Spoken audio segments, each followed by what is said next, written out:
Pastor ਜੀ ਮੈਂ ਪੜ੍ਹਦਾ ਪੰਨਾ ਹੈਗਾ 343। ਤੁਸੀਂ ਪਹਿਲਾਂ ਪਰਮੇਸ਼ਰ ਨੂੰ ਨਹੀਂ ਜਾਣਦੇ ਸੋ, ਇਸ ਲਈ ਤੁਸੀਂ ਉਹਨਾਂ ਦੇ ਦਾਸ ਹੋ ਜੋ ਪਰਮੇਸ਼ਰ ਨਹੀਂ ਸਨ। ਪਰ ਹੁਣ ਤੁਸੀਂ ਪਰਮੇਸ਼ਰ ਨੂੰ ਜਾਣ ਲਿਆ ਹੈ, ਜਾਂ ਇਸ ਤਰ੍ਹਾਂ ਕਹੋ ਕਿ ਪਰਮੇਸ਼ਰ ਨੇ ਤੁਹਾਨੂੰ ਜਾਣ ਲਿਆ ਹੈ। ਪਰ ਫਿਰ ਵੀ ਤੁਸੀਂ ਉਹਨਾਂ ਕਮਜ਼ੋਰ, ਨਿਕੰਮੀਆਂ ਅਤੇ ਆਰੰਭਕ ਸਿੱਖਿਆਵਾਂ ਦੇ ਦਾਸ ਕਿਉਂ ਬਣਨਾ ਚਾਹੁੰਦੇ ਹੋ? ਤੁਸੀਂ ਖਾਸ ਦਿਨਾਂ, ਮਹੀਨਿਆਂ, ਰੁੱਤਾਂ ਅਤੇ ਸਾਲਾਂ ਨੂੰ ਮਨਾਉਂਦੇ ਹੋ। ਮੈਨੂੰ ਡਰ ਹੈ ਕਿ ਕਿਤੇ ਤੁਸਾਂ ਲੋਕਾਂ ਦੇ ਵਿਚਕਾਰ ਮੇਰੀ ਕੀਤੀ ਮਿਹਨਤ ਵਿਅਰਥ ਨਾ ਚਲੀ ਜਾਵੇ। ਭਰਾਵੋ, ਮੈਂ ਤੁਹਾਡੇ ਅੱਗੇ ਬੇਨਤੀ ਕਰਦਾ ਹਾਂ ਕਿ ਜਿਸ ਤਰ੍ਹਾਂ ਮੈਂ ਤੁਹਾਡੀ ਤਰ੍ਹਾਂ ਬਣਿਆ ਹਾਂ, ਤੁਸੀਂ ਵੀ ਮੇਰੀ ਤਰ੍ਹਾਂ ਬਣੋ। ਤੁਸੀਂ ਮੇਰਾ ਕੋਈ ਨੁਕਸਾਨ ਨਹੀਂ ਕੀਤਾ ਹੈ। ਤੁਸੀਂ ਜਾਣਦੇ ਹੋ ਕਿ ਪਹਿਲੀ ਵਾਰ ਮੇਰਾ ਤੁਹਾਡੇ ਨਾਲ ਸ਼ੁਭ ਸਮਾਚਾਰ ਸੁਣਾਉਣ ਦਾ ਕਾਰਨ ਮੇਰੀ ਸਰੀਰਕ ਬਿਮਾਰੀ ਸੀ। ਉਸ ਸਮੇਂ ਬੇਸ਼ੱਕ ਮੇਰੀ ਸਰੀਰਕ ਹਾਲਤ ਤੁਹਾਡੇ ਲਈ ਪ੍ਰੀਖਿਆ ਦਾ ਕਾਰਨ ਬਣ ਗਈ ਸੀ, ਪਰ ਤੁਸੀਂ ਤਾਂ ਵੀ ਮੈਨੂੰ ਨਾ ਤਾਂ ਨਫ਼ਰਤ ਕੀਤੀ ਅਤੇ ਨਾ ਹੀ ਮੇਰੇ ਵੱਲੋਂ ਮੂੰਹ ਮੋੜਿਆ। ਸਗੋਂ ਤੁਸੀਂ ਮੇਰਾ ਇਸ ਤਰ੍ਹਾਂ ਸਵਾਗਤ ਕੀਤਾ ਜਿਸ ਤਰ੍ਹਾਂ ਕਿ ਮੈਂ ਪਰਮੇਸ਼ਰ ਦਾ ਸਵਰਗਦੂਤ ਹਾਂ ਜਾਂ ਆਪ ਮਸੀਹ ਯਿਸੂ ਹਾਂ। ਪਰ ਹੁਣ ਉਹ ਦੂਜਿਆਂ ਵੱਲ ਸ਼ੁਭ ਇਛਾਵਾਂ ਰੱਖਣ ਵਾਲਾ ਤੁਹਾਡੇ ਮਨ ਕਿੱਥੇ ਗਿਆ ਹੈ? ਮੈਂ ਤੁਹਾਡਾ ਗਵਾਹ ਹਾਂ। ਉਸ ਸਮੇਂ ਜੇਕਰ ਹੋ ਸਕਦਾ ਤਾਂ ਤੁਸੀਂ ਮੇਰੇ ਲਈ ਆਪਣੀਆਂ ਅੱਖਾਂ ਤੱਕ ਕੱਢ ਕੇ ਦੇ ਦਿੰਦੇ। ਕਿ ਸੱਚ ਬੋਲਣ ਦੇ ਕਾਰਨ ਮੈਂ ਹੁਣ ਤੁਹਾਡਾ ਵੈਰੀ ਬਣ ਗਿਆ ਹਾਂ? ਕੁਝ ਦੂਜੇ ਲੋਕ ਤੁਹਾਡੀ ਬਹੁਤ ਚਿੰਤਾ ਕਰ ਰਹੇ ਹਨ, ਪਰ ਉਹਨਾਂ ਦੇ ਮਨ ਸਾਫ਼ ਨਹੀਂ ਹਨ। ਉਹ ਤੁਹਾਨੂੰ ਮੇਰੇ ਤੋਂ ਦੂਰ ਕਰਨ ਦੇ ਚਾਹਵਾਨ ਹਨ ਕਿ ਤੁਸੀਂ ਉਹਨਾਂ ਦੀ ਚਿੰਤਾ ਕਰੋ। ਹਾਂ, ਇਹ ਗੱਲ ਚੰਗੀ ਹੈ ਕਿ ਕੋਈ ਤੁਹਾਡੀ ਚਿੰਤਾ ਕਰੇ, ਪਰ ਸਾਫ਼ ਮਨ ਨਾਲ ਅਤੇ ਸਦਾ ਲਈ, ਨਾ ਕਿ ਕੇਵਲ ਉਸ ਸਮੇਂ ਤੱਕ ਜਦੋਂ ਤੱਕ ਕਿ ਮੈਂ ਤੁਹਾਡੇ ਵਿੱਚ ਹਾਂ। ਮੇਰੇ ਬੱਚਿਓ, ਜਦੋਂ ਤੱਕ ਕਿ ਤੁਸੀਂ ਮਸੀਹ ਵਰਗੇ ਨਾ ਬਣ ਜਾਵੋ, ਮੈਂ ਤੁਹਾਡੇ ਲਈ ਇੱਕ ਵਾਰੀ ਫੇਰ ਪ੍ਰਸੂਤਕ ਸਮੇਂ ਵਾਲੀਆਂ ਪੀੜਾਂ ਸਹਿ ਰਿਹਾ ਹਾਂ। ਜੀ ਚਾਹੁੰਦਾ ਹੈ ਕਿ ਮੈਂ ਕਿਸੇ ਘੜੀ ਵੀ ਤੁਹਾਡੇ ਕੋਲ ਪਹੁੰਚਾਂ ਅਤੇ ਆਪਣਾ ਵਤੀਰਾ ਤੁਹਾਡੇ ਵੱਲ ਬਦਲਾਂ, ਕਿਉਂਕਿ ਮੈਨੂੰ ਤੁਹਾਡੇ ਲਈ ਬਹੁਤ ਚਿੰਤਾ ਹੈ। ਆਮੀਨ। ਪ੍ਰਭੂ ਦਾ ਸ਼ੁਕਰ ਕਰਦੇ ਹਾਂ ਇਸ ਵਚਨ ਦੇ ਲਈ ਜੋ ਪ੍ਰਭੂ ਦਾ ਬੰਦਾ ਸਾਨੂੰ ਦੇ ਰਿਹਾ। ਇੱਕ ਅਸੀਂ ਇਹ ਕਹਿ ਸਕਦੇ ਹਾਂ ਕਿ ਪ੍ਰਭੂ ਦੇ ਬੰਦੇ ਨੇ ਇਸ ਚਰਚ ਦੇ ਵਿੱਚ ਜਾ ਕੇ ਪ੍ਰਚਾਰ ਕੀਤਾ ਔਰ ਚਰਚ ਉਹ ਬਚ ਗਈ, ਔਰ ਉਹ ਚਰਚ ਜਿਹੜੀ ਸੀਗੀ ਉਹਨਾਂ ਨੂੰ ਆ ਕੇ ਕਿਸੇ ਨੇ ਭਰਮਾ ਲਿਆ। ਔਰ ਜਿਸ ਤਰੀਕੇ ਦੀ ਸਿੱਖਿਆ ਉੱਥੇ ਫੈਲਾਈ ਜਾ ਰਹੀ ਆ, ਉਹ ਲੱਗਦੇ ਆ ਕਿ ਜਿਹੜੇ ਸਦੂਕੀ, ਫਰੀਸੀ ਤੇ ਧਰਮ ਗ੍ਰੰਥੀ ਜਿਹੜੇ ਮਸੀਹ ਦੇ ਵਿੱਚ ਆ ਗਏ ਸੀ, ਜਿਹੜੇ ਉੱਚੀਆਂ ਗੱਦੀਆਂ ਦੇ ਉੱਤੇ ਬਹਿਣ ਦੇ ਸ਼ੌਕੀਨ ਸੀਗੇ, ਉਹਨਾਂ ਨੇ ਆ ਕੇ ਚਰਚ ਦੇ ਵਿੱਚ ਵੀ ਗੱਦੀਆਂ ਲੱਭਣੀਆਂ ਸ਼ੁਰੂ ਕਰ ਦਿੱਤੀਆਂ ਔਰ ਉਹਨਾਂ ਨੇ ਆਪਣੇ ਤਰੀਕੇ ਦਾ ਇੱਕ ਸ਼ੁਭ ਸਮਾਚਾਰ ਨਾਮਾ ਬਣਾ ਲਿਆ ਕਿ ਉਹ ਸ਼ੁਭ ਸਮਾਚਾਰ ਦੇ ਅਨੁਸਾਰ ਤੁਹਾਨੂੰ ਪਹਿਲਾਂ ਤੁਹਾਡਾ ਜਿਹੜਾ ਸੀਗਾ ਉਹ ਯਹੂਦੀ ਬਣਨਾ ਜ਼ਰੂਰੀ ਸੀ, ਔਰ ਫਿਰ ਤੁਹਾਡੀ ਸੁਨਨਤ ਹੋਣੀ ਜ਼ਰੂਰੀ ਸੀ, ਔਰ ਫਿਰ ਉਸ ਤੋਂ ਬਾਅਦ ਤੁਸੀਂ ਮਸੀਹ ਨੂੰ ਆਪਣੀ ਜ਼ਿੰਦਗੀ ਦੇ ਵਿੱਚ ਲੈ ਸਕਦੇ ਹੋ। ਸੋ ਉਹਨਾਂ ਨੇ ਸਭ ਕੁਝ ਸ਼ੁਰੂ ਕਰ ਲਿਆ ਸੀ, ਜਿਸ ਦੇ ਕਾਰਨ ਜਦੋਂ ਪ੍ਰਭੂ ਦੇ ਬੰਦੇ ਨੂੰ ਇਸ ਚੀਜ਼ ਦਾ ਪਤਾ ਲੱਗਾ ਕਿ ਉਹ ਜਿਹੜੀ ਚਰਚ ਆ, ਇਸ ਤੋਂ ਕਿ ਉਹਨਾਂ ਨੂੰ ਤਾਂ ਪ੍ਰਭੂ ਨੇ ਕੰਮ ਇਹ ਦਿੱਤਾ ਕਿ ਤੁਸੀਂ ਪ੍ਰਭੂ ਦੇ ਸ਼ਬਦ ਦਾ ਪ੍ਰਚਾਰ ਕਰੋ, ਤੇ ਉਹ ਤਾਂ ਆਪਣੇ ਵਿੱਚ ਗੁੱਟਬੰਦੀ ਕਰਕੇ ਤੇ ਅੰਦਰ ਵੜ ਕੇ ਬਹਿ ਗਏ, ਔਰ ਅੰਦਰ ਬੈਠ ਕੇ ਤਾਂ ਉਹਨਾਂ ਨੇ ਉਹ ਰੀਤਾਂ ਰਿਵਾਜ ਰੱਖਣੇ ਸ਼ੁਰੂ ਕਰ ਦਿੱਤੇ। ਔਰ ਅੱਜ ਵੀ ਇਹ ਚੀਜ਼ਾਂ ਹੋ ਰਹੀਆਂ। ਬੜੇ ਸੋਹਣੇ ਪ੍ਰਭੂ ਦੇ ਵਿੱਚ ਚੱਲਦੇ ਲੋਕਾਂ ਨੂੰ ਦੇ ਕੋਲ ਉਹ ਆਉਂਦੇ ਆ, ਔਰ ਉਹਨਾਂ ਨੂੰ ਪ੍ਰਭੂ ਦੇ ਜਿਹੜੇ ਲੋਕਾਂ ਦੇ ਵਿੱਚ ਉਹ ਵੱਧ ਰਹੇ ਹੁੰਦੇ ਆ, ਖੁਸ਼ੀ ਦੇ ਨਾਲ ਲੋਕ ਵੱਧ ਰਹੇ ਹੁੰਦੇ ਆ, ਅੱਗੇ ਜਾ ਰਹੇ ਹੁੰਦੇ ਆ। ਉਹਨਾਂ ਨੂੰ ਉਹ ਹੀ ਪੁਰਾਣੇ ਨਿਯਮ ਦੇ ਵਿੱਚ ਫਸਾ ਕੇ, ਉਹਨਾਂ ਨੂੰ ਉਹ ਡਰ ਜਿਹਾ ਪਾ ਕੇ ਤਾਂ ਉਹਨਾਂ ਨੂੰ ਘਰਾਂ ਦੇ ਅੰਦਰ ਵਾੜ ਦਿੰਦੇ। ਉਹ ਫਿਰ ਅੰਦਰੋਂ ਨਹੀਂ ਨਿਕਲਦੇ, ਕਿਉਂਕਿ ਬਾਹਰ ਸਾਰੀ ਦੁਨੀਆ ਦੇ ਵਿੱਚ ਡਰ ਇਸ ਤਰ੍ਹਾਂ ਦੇ ਕੰਮ ਉਹ ਕਰਦੇ ਆ। ਇਸ ਕਰਕੇ ਸਾਨੂੰ ਇਹ ਜਿਹੜੀ ਪੁਸਤਕ ਆ, ਇਹ ਖੋਲ ਕੇ ਦੱਸਦੀ ਪਈ ਆ, ਔਰ ਇਹ ਪੁਸਤਕ ਖੋਲ ਕੇ ਉਹਨਾਂ ਦੇ ਬਾਰੇ ਗੱਲ ਕਰ ਰਹੀ, ਸਾਰਿਆਂ ਦੇ ਬਾਰੇ। ਲੇਕਿਨ ਹੁਣ ਕਿਉਂਕਿ ਪੌਲੁਸ ਉਹਨਾਂ ਦੇ ਬਾਰੇ ਗੱਲ ਕਰ ਹਟਿਆ ਆ, ਹੁਣ ਉਸਨੇ ਜਿਹੜੇ ਲੋਕਾਂ ਦੇ ਬਾਰੇ ਆਪਣਾ ਜਿਹੜਾ ਉਹਦਾ ਇੱਕ ਰਿਸ਼ਤਾ ਆ ਉਹਨਾਂ ਦੇ ਨਾਲ, ਉਸਨੇ ਹੁਣ ਉਸ ਰਿਸ਼ਤੇ ਨੂੰ ਅੱਗੇ ਲੈ ਕੇ ਆਇਆ, ਔਰ ਉਸ ਰਿਸ਼ਤੇ ਦੇ ਨਾਲ ਉਹਨਾਂ ਨੂੰ ਹੁਣ ਉਸ ਗੰਦਗੀ ਦੇ ਵਿੱਚੋਂ ਉਹ ਬਾਹਰ ਕੱਢਣ ਲੱਗਾ। ਜਿਸ ਵੇਲੇ ਅਸੀਂ 8ਵੀਂ ਆਇਤ ਦੇ ਵਿੱਚ ਆਉਂਦੇ ਹਾਂ, ਬੜੀ ਬਰਕਤ ਵਾਲੀ ਆਇਤ ਆ ਇਹ, ਔਰ ਇਸ ਦੇ ਵਿੱਚੋਂ ਸਾਨੂੰ ਵੀ ਇੱਥੇ ਬੈਠਿਆਂ ਨੂੰ ਇੱਕ ਖਾਸ ਬਰਕਤ ਮਿਲਦੀ ਹੈ। 8ਵੀਂ ਆਇਤ ਦੇ ਵਿੱਚ ਲਿਖਿਆ, ਤੁਸੀਂ ਪਹਿਲਾਂ ਮਸੀਹ ਨੂੰ ਨਹੀਂ ਜਾਣਦੇ ਸੀ, ਯਾਨੀ ਕਿ ਜਿਹੜੇ ਉਹਨਾਂ ਦੇ ਆਪਣੇ ਦੇਵੀ ਦੇਵਤੇ ਸੀਗੇ, ਜਿਹੜੇ ਉਹ ਜ਼ੂਸ ਨੂੰ ਮੰਨਦੇ ਸੀ, ਡਿਆਨਾ ਨੂੰ ਮੰਨਦੇ ਸੀ, ਅਪੋਲੋਸ ਨੂੰ ਮੰਨਦੇ ਸੀਗੇ, ਜੂਪੀਟਰ ਨੂੰ ਮੰਨਦੇ ਸੀਗੇ, ਉਹਨਾਂ ਦੀਆਂ ਆਪਣੀਆਂ ਦੇਵੀਆਂ ਸੀਗੀਆਂ, ਦੇਵਤੇ ਸੀਗੇ, ਉਹਨਾਂ ਦੀ ਗੱਲ ਉਹ ਕਰ ਰਿਹਾ। ਪਹਿਲਾਂ ਤੁਸੀਂ ਮਸੀਹ ਨੂੰ ਨਹੀਂ ਜਾਣਦੇ ਸੋ, ਇਸ ਲਈ ਤੁਸੀਂ ਉਹਨਾਂ ਦੇ ਦਾਸ ਹੋ ਜੋ ਪਰਮੇਸ਼ਵਰ ਨਹੀਂ ਸਨ। ਪਰ ਹੁਣ ਤੁਸੀਂ ਮਸੀਹ ਨੂੰ ਜਾਣ ਲਿਆ ਹੈ, ਜਾਂ ਇਸ ਤਰ੍ਹਾਂ ਕਹੋ, ਹੁਣ ਗੱਲ ਬਣੀ, ਜਾਂ ਇਸ ਤਰ੍ਹਾਂ ਕਹੋ ਕਿ ਪਰਮੇਸ਼ਰ ਨੇ ਤੁਹਾਨੂੰ ਜਾਣ ਲਿਆ।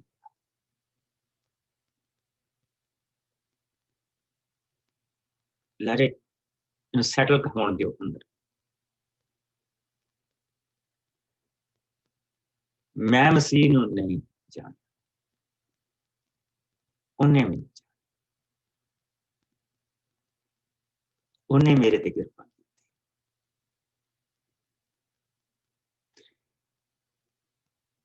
ਤਾਂ ਫਿਰ ਉਸਨੇ ਕਿਹਾ ਕਿ ਗਾਂ ਤੁਸੀਂ ਉਹ ਜਿਹੜੇ ਦੇਵੀ ਦੇਵਤਿਆਂ ਦੇ ਸਮੇਂ ਤੇ ਉਹ ਮਨਾਉਂਦੇ ਹੁੰਦੇ ਸੀ, ਕਿਉਂ ਮਨਾਉਂਦੇ? ਆਓ ਅਸੀਂ ਹੁਣ ਇਸ ਆਇਤ ਤੇ ਧਿਆਨ ਦੇਈਏ ਕਿ ਪਰਮੇਸ਼ਰ, ਤੁਸੀਂ ਪਰਮੇਸ਼ਰ ਨੂੰ ਜਾਣ ਲਿਆ, ਪਰ ਜੇ ਕਹਿੰਦਾ ਮੈਂ ਸੱਚ ਕਵਾਂ ਤਾਂ ਪਰਮੇਸ਼ਰ ਨੇ ਤੁਹਾਨੂੰ ਜਾਣ ਲਿਆ।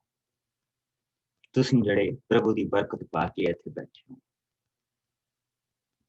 ਕਿਸੇ ਇਨਸਾਨ ਦਾ ਕੰਮ ਨਹੀਂ, ਕਿਸੇ ਬੰਦੇ ਦਾ ਕੰਮ ਨਹੀਂ, ਪ੍ਰਭੂ ਦਾ ਆਪਣਾ ਕੰਮ, ਉਸ ਬਾਪ ਦਾ ਆਪਣਾ ਕੰਮ। ਆਓ ਮੇਰੇ ਨਾਲ ਹੁਣ ਅਸੀਂ ਯਹੂਨਾ ਦੇ ਵਿੱਚ ਚੱਲਾਂਗੇ, ਔਰ ਉੱਥੋਂ ਅਸੀਂ ਥੋੜੇ ਜਿਹੇ ਹਿੱਸੇ ਦੇਖਾਂਗੇ, ਔਰ ਉੱਥੋਂ ਅਸੀਂ ਪ੍ਰਭੂ ਦੇ ਵਚਨ ਦੇ ਵਿੱਚ ਬਰਕਤ ਪਾਵਾਂਗੇ। ਮੇਰੇ ਨਾਲ ਯਹੂਨਾ ਦਾ 6ਵਾਂ ਬਾਬ, ਯਹੂਨਾ ਦਾ 6ਵਾਂ ਬਾਬ, ਪੰਨਾ ਹੈ 173।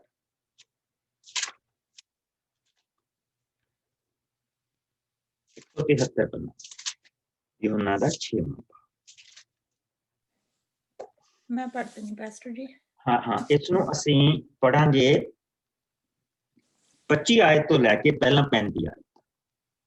ਓਕੇ। ਪ੍ਰਭੂ ਯਿਸੂ ਜੀਵਨ ਦੀ ਰੋਟੀ। ਜਦੋਂ ਯਿਸੂ ਲੋਕਾਂ ਨੂੰ ਝੀਲ ਦੇ ਪਾਰ ਮਿਲ ਗਏ ਤਾਂ ਲੋਕਾਂ ਨੇ ਯਿਸੂ ਤੋਂ ਪੁੱਛਿਆ, ਗੁਰੂ ਜੀ ਤੁਸੀਂ ਇੱਥੇ ਕਦੋਂ ਆਏ ਹੋ? ਯਿਸੂ ਨੇ ਉੱਤਰ ਦਿੱਤਾ, ਮੈਂ ਤੁਹਾਨੂੰ ਸੱਚ-ਸੱਚ ਕਹਿੰਦਾ ਹਾਂ ਕਿ ਤੁਸੀਂ ਮੈਨੂੰ ਇਸ ਲਈ ਨਹੀਂ ਲੱਭ ਰਹੇ ਹੋ ਕਿ ਤੁਸੀਂ ਸੰਕੇਤਕ ਚਿੰਨ੍ਹ ਦੇਖੇ ਹਨ, ਸਗੋਂ ਇਸ ਲਈ ਕਿ ਤੁਹਾਨੂੰ ਖਾਣ ਲਈ ਰੋਟੀਆਂ ਮਿਲੀਆਂ ਹਨ ਅਤੇ ਤੁਸੀਂ ਪੇਟ ਭਰ ਕੇ ਖਾਧਾ। ਨਾਸ਼ਵਾਨ ਭੋਜਨ ਦੇ ਲਈ ਮਿਹਨਤ ਨਾ ਕਰੋ, ਪਰ ਉਸ ਭੋਜਨ ਦੇ ਲਈ ਮਿਹਨਤ ਕਰੋ ਜੋ ਅਨੰਤ ਜੀਵਨ ਤੱਕ ਰਹਿੰਦਾ ਹੈ। ਉਹ ਭੋਜਨ ਮਨੁੱਖ ਦਾ ਪੁੱਤਰ ਤੁਹਾਨੂੰ ਦੇਵੇਗਾ, ਕਿਉਂਕਿ ਉਸ ਉੱਤੇ ਪਿਤਾ ਪਰਮੇਸ਼ਵਰ ਨੇ ਆਪਣੀ ਮੋਹਰ ਲਾਈ ਹੈ। ਉਹਨਾਂ ਨੇ ਯਿਸੂ ਤੋਂ ਪੁੱਛਿਆ, ਪਰਮੇਸ਼ਵਰ ਦੇ ਕੰਮ ਕਰਨ ਵਾਸਤੇ ਅਸੀਂ ਕੀ ਕਰੀਏ? ਯਿਸੂ ਨੇ ਉੱਤਰ ਵਿੱਚ ਕਿਹਾ, ਪਰਮੇਸ਼ਵਰ ਦਾ ਕੰਮ ਇਹ ਹੈ, ਜਿਸ ਨੂੰ ਉਸਨੇ ਘੱਲਿਆ ਹੈ ਉਸ ਉੱਤੇ ਵਿਸ਼ਵਾਸ ਕਰੋ। ਉਹਨਾਂ ਨੇ ਯਿਸੂ ਨੂੰ ਕਿਹਾ, ਤੁਸੀਂ ਕਿਹੜਾ ਸੰਕੇਤਕ ਚਿੰਨ੍ਹ ਦਿਖਾਉਂਦੇ ਹੋ ਜਿਸ ਨੂੰ ਦੇਖ ਕੇ ਅਸੀਂ ਤੁਹਾਡੇ ਉੱਤੇ ਵਿਸ਼ਵਾਸ ਕਰੀਏ? ਤੁਸੀਂ ਕਿਹੜਾ ਕੰਮ ਕਰੋਗੇ? ਸਾਡੇ ਪੁਰਖਿਆਂ ਨੇ ਉਜਾੜ ਵਿੱਚ ਮੰਨਾ ਖਾਧਾ ਸੀ, ਜਿਸ ਤਰ੍ਹਾਂ ਧਰਮ ਗ੍ਰੰਥ ਵਿੱਚ ਲਿਖਿਆ ਹੋਇਆ ਹੈ, ਉਸਨੇ ਉਹਨਾਂ ਨੂੰ ਖਾਣ ਲਈ ਸਵਰਗ ਵਿੱਚੋਂ ਰੋਟੀ ਦਿੱਤੀ। ਯਿਸੂ ਨੇ ਉਹਨਾਂ ਨੂੰ ਉੱਤਰ ਦਿੱਤਾ, ਮੈਂ ਤੁਹਾਨੂੰ ਸੱਚ-ਸੱਚ ਕਹਿੰਦਾ ਹਾਂ ਕਿ ਜੋ ਮੂਸਾ ਨੇ ਤੁਹਾਨੂੰ ਰੋਟੀ ਦਿੱਤੀ ਸੀ, ਉਹ ਸਵਰਗੀ ਰੋਟੀ ਨਹੀਂ ਸੀ, ਸਗੋਂ ਮੇਰਾ ਪਿਤਾ ਅਸਲੀ ਸਵਰਗੀ ਰੋਟੀ ਤੁਹਾਨੂੰ ਦਿੰਦਾ ਹੈ। ਪਰਮੇਸ਼ਵਰ ਦੀ ਰੋਟੀ ਉਹ ਹੈ ਜੋ ਸਵਰਗ ਤੋਂ ਉਤਰ ਕੇ ਸੰਸਾਰ ਨੂੰ ਜੀਵਨ ਦਿੰਦਾ ਹੈ। ਉਹਨਾਂ ਨੇ ਯਿਸੂ ਨੂੰ ਕਿਹਾ, ਸ਼੍ਰੀਮਾਨ ਜੀ, ਇਹ ਰੋਟੀ ਸਾਨੂੰ ਨਿੱਤ ਦਿਆ ਕਰੋ। ਯਿਸੂ ਨੇ ਉਹਨਾਂ ਨੂੰ ਕਿਹਾ, ਜੀਵਨ ਦੀ ਰੋਟੀ ਮੈਂ ਹੀ ਹਾਂ। ਜੋ ਕੋਈ ਮੇਰੇ ਕੋਲ ਆਉਂਦਾ ਹੈ, ਉਹ ਕਦੇ ਭੁੱਖਾ ਨਾ ਹੋਵੇਗਾ। ਜੋ ਮੇਰੇ ਉੱਤੇ ਵਿਸ਼ਵਾਸ ਕਰਦਾ ਹੈ, ਉਹ ਕਦੇ ਤਿਹਾਇਆ ਨਾ ਹੋਵੇਗਾ। ਕਦੇ ਤਿਹਾਇਆ ਨਹੀਂ ਹੋਵੇਗਾ। ਜੋ ਮੇਰੇ ਉੱਤੇ ਵਿਸ਼ਵਾਸ ਕਰਦਾ, ਉਹ ਕਦੀ ਤਿਹਾਇਆ ਨਹੀਂ ਹੋਵੇਗਾ, ਉਹ ਕਦੀ ਭੁੱਖਾ ਨਹੀਂ ਹੋਵੇਗਾ। ਪਰਮੇਸ਼ਵਰ ਦੇ ਕੰਮ ਕਰਨ ਦੇ ਲਈ ਅਸੀਂ ਕੀ ਕਰੀਏ? ਯਿਸੂ ਨੇ ਦੇਖੋ ਕਿੰਨਾ ਸਿੰਪਲ ਜਵਾਬ ਦਿੱਤਾ, ਲੇਕਿਨ ਕਿੰਨਾ ਔਖਾ ਜਵਾਬ ਆ। ਜਿਸ ਨੂੰ ਉਸਨੇ ਘੱਲਿਆ ਉਸ ਉੱਤੇ ਵਿਸ਼ਵਾਸ ਕਰੋ। ਅਬਰਾਹਮ ਨੂੰ ਵਿਸ਼ਵਾਸ ਕਰਨ ਦੇ ਲਈ ਕੀ ਕਰਨਾ ਪਿਆ ਸੀ? ਆਪਣਾ ਦੇਸ਼, ਆਪਣੇ ਲੋਕ, ਆਪਣਾ ਮਾਂ ਬਾਪ ਦਾ ਘਰ, ਜਿੱਥੇ ਤੂੰ ਹੈਗਾ ਇੱਥੇ ਛੱਡ ਕੇ ਉਸ ਧਰਤੀ ਤੇ ਜਾ ਜਿੱਥੇ ਮੈਂ ਤੈਨੂੰ ਘੱਲ ਰਿਹਾ ਜਾਂ ਮੈਂ ਤੈਨੂੰ ਦਿਖਾਵਾਂਗਾ। ਵਿਸ਼ਵਾਸ ਸੌਖਾ ਨਹੀਂ, ਵਿਸ਼ਵਾਸ ਬਹੁਤ ਔਖਾ। ਧਰਮ ਸੌਖਾ ਆ ਕਿਉਂਕਿ ਉਹ ਆਪਣੇ ਲੋਕਾਂ ਦੇ ਵਿੱਚ ਰਲ ਕੇ ਤੁਸੀਂ ਤੁਰੇ ਹੋ। ਸੀ ਉਹ ਸਾਰੀਆਂ ਚੀਜ਼ਾਂ ਮਨਾਉਣੇ ਪਏ ਆ, ਸਾਰਾ ਕੁਝ ਕਰਦੇ ਪਏ ਆ, ਸਾਰਾ ਜੋ ਕੁਝ ਉਹ ਕਰਦੇ ਪਏ ਤੁਸੀਂ ਕਰਦੇ ਪਏ ਆ। ਪਾਣੀ ਦੇ ਨਾਲ ਮੱਛੀ ਤਰੀ ਜਾਂਦੀ ਹੈ, ਪਾਣੀ ਦੇ ਬਹਾਅ 'ਚ ਮੱਛੀ ਤੁਰੀ ਜਾਂਦੀ ਨਾਲ, ਪਰ ਉਲਟਾ ਤਰਨਾ ਬਹੁਤ ਔਖਾ। ਉਹ ਵਿਸ਼ਵਾਸ ਦੇ ਨਾਲ, ਜਿਸ ਲਈ ਮੱਛੀ ਉਲਟਾ ਤਰਦੀ ਹੈ ਨਾ, ਉਹ ਵਿਸ਼ਵਾਸ ਦੇ ਨਾਲ। ਇਹ ਪ੍ਰਭੂ ਇੱਥੇ ਪ੍ਰਭੂ ਦਾ ਵਚਨ ਕਹਿ ਰਿਹਾ, ਜਿਸ ਨੂੰ ਉਸਨੇ ਕੱਲਿਆ ਉਸ ਉੱਤੇ ਵਿਸ਼ਵਾਸ। ਜੇ ਇੰਨਾ ਹੀ ਸੌਖਾ ਹੁੰਦਾ ਨਾ ਤੇ ਉਹਨਾਂ ਨੇ ਗਾਂ ਸਵਾਲ ਨਹੀਂ ਸੀ ਪੁੱਛਣਾ। ਉਹ ਕਹਿੰਦੇ ਕਿ ਅੱਛਾ, ਵਿਸ਼ਵਾਸ ਕਰਨ ਦੇ ਲਈ ਅਸੀਂ ਹੁਣ ਕੀ ਕਰੀਏ, ਤੂੰ ਸਾਨੂੰ ਕਿਹੜਾ ਚਿੰਨ੍ਹ ਦਿਖਾਉਣਾ। ਤੇ ਪ੍ਰਭੂ ਯਿਸੂ ਮਸੀਹ ਨੇ ਉਹਨਾਂ ਨੂੰ ਇਹ ਦੱਸਿਆ ਕਿ ਤੁਹਾਡੇ ਪੁਰਖਿਆਂ ਨੇ ਉਜਾੜ ਦੇ ਵਿੱਚ ਮੰਨਾ ਖਾਧਾ ਔਰ ਉਹ ਮਰ ਗਏ। ਤੁਹਾਡੇ ਪੁਰਖਿਆਂ ਨੇ ਉਜਾੜ 'ਚ ਮੰਨਾ ਖਾਧਾ ਸੀ ਔਰ ਉਹ ਮਰ ਗਏ। ਜੋ ਰੋਟੀ ਮੈਂ ਤੁਹਾਨੂੰ ਦਊਂਗਾ ਉਹ ਜੀਵਨ ਦੀ ਰੋਟੀ। ਔਰ ਕਿਉਂਕਿ ਉਹਨਾਂ ਨੇ ਇਹ ਹੁਣ ਸਵਾਲ ਪੁੱਛਿਆ ਹੈਗਾ, ਜੀਵਨ ਦੀ ਰੋਟੀ ਨੇ ਕਿਹਾ, ਜੇ ਜੀਵਨ ਦੀ ਰੋਟੀ ਮੈਂ ਹੀ ਹਾਂ, ਜੋ ਕੋਈ ਮੇਰੇ ਕੋਲ ਆਉਂਦਾ ਹੈ ਕਦੀ ਭੁੱਖਾ ਨਾ ਹੋਵੇਗਾ, ਜੋ ਮੇਰੇ ਉੱਤੇ ਵਿਸ਼ਵਾਸ ਕਰਦਾ ਹੈ ਕਦੀ ਤਿਹਾਇਆ ਨਹੀਂ ਹੋਏਗਾ। ਗੱਲ ਫਿਰ ਉਸ ਵਿਸ਼ਵਾਸ, ਜੋ ਮੇਰੇ ਉੱਤੇ ਵਿਸ਼ਵਾਸ ਕਰਦਾ ਹੈ। ਹੁਣ 37 ਆਇਤ ਤੋਂ ਲੈ ਕੇ ਕੋਈ ਜਾਣਾ ਇਸ ਦੀ 48 ਆਇਤ ਤੱਕ ਪੜ੍ਹਦੇ, ਜਿਸ ਨੂੰ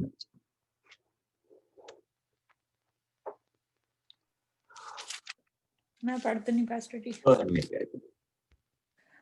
ਉਹ ਹਰ ਕੋਈ ਜਿਸ ਨੂੰ ਮੇਰਾ ਪਿਤਾ ਮੈਨੂੰ ਦਿੰਦਾ ਹੈ ਉਹ ਮੇਰੇ ਕੋਲ ਆਵੇਗਾ, ਅਤੇ ਜੋ ਮੇਰੇ ਕੋਲ ਆਵੇਗਾ ਉਸ ਨੂੰ ਮੈਂ ਕਦੇ ਵਾਪਸ ਨਹੀਂ ਘੱਲਾਂਗਾ, ਕਿਉਂਕਿ ਮੈਂ ਆਪਣੀ ਨਹੀਂ ਸਗੋਂ ਆਪਣੇ ਘੱਲਣ ਵਾਲੇ ਦੀ ਮਰਜ਼ੀ ਪੂਰੀ ਕਰਨ ਲਈ ਆਇਆ ਹਾਂ।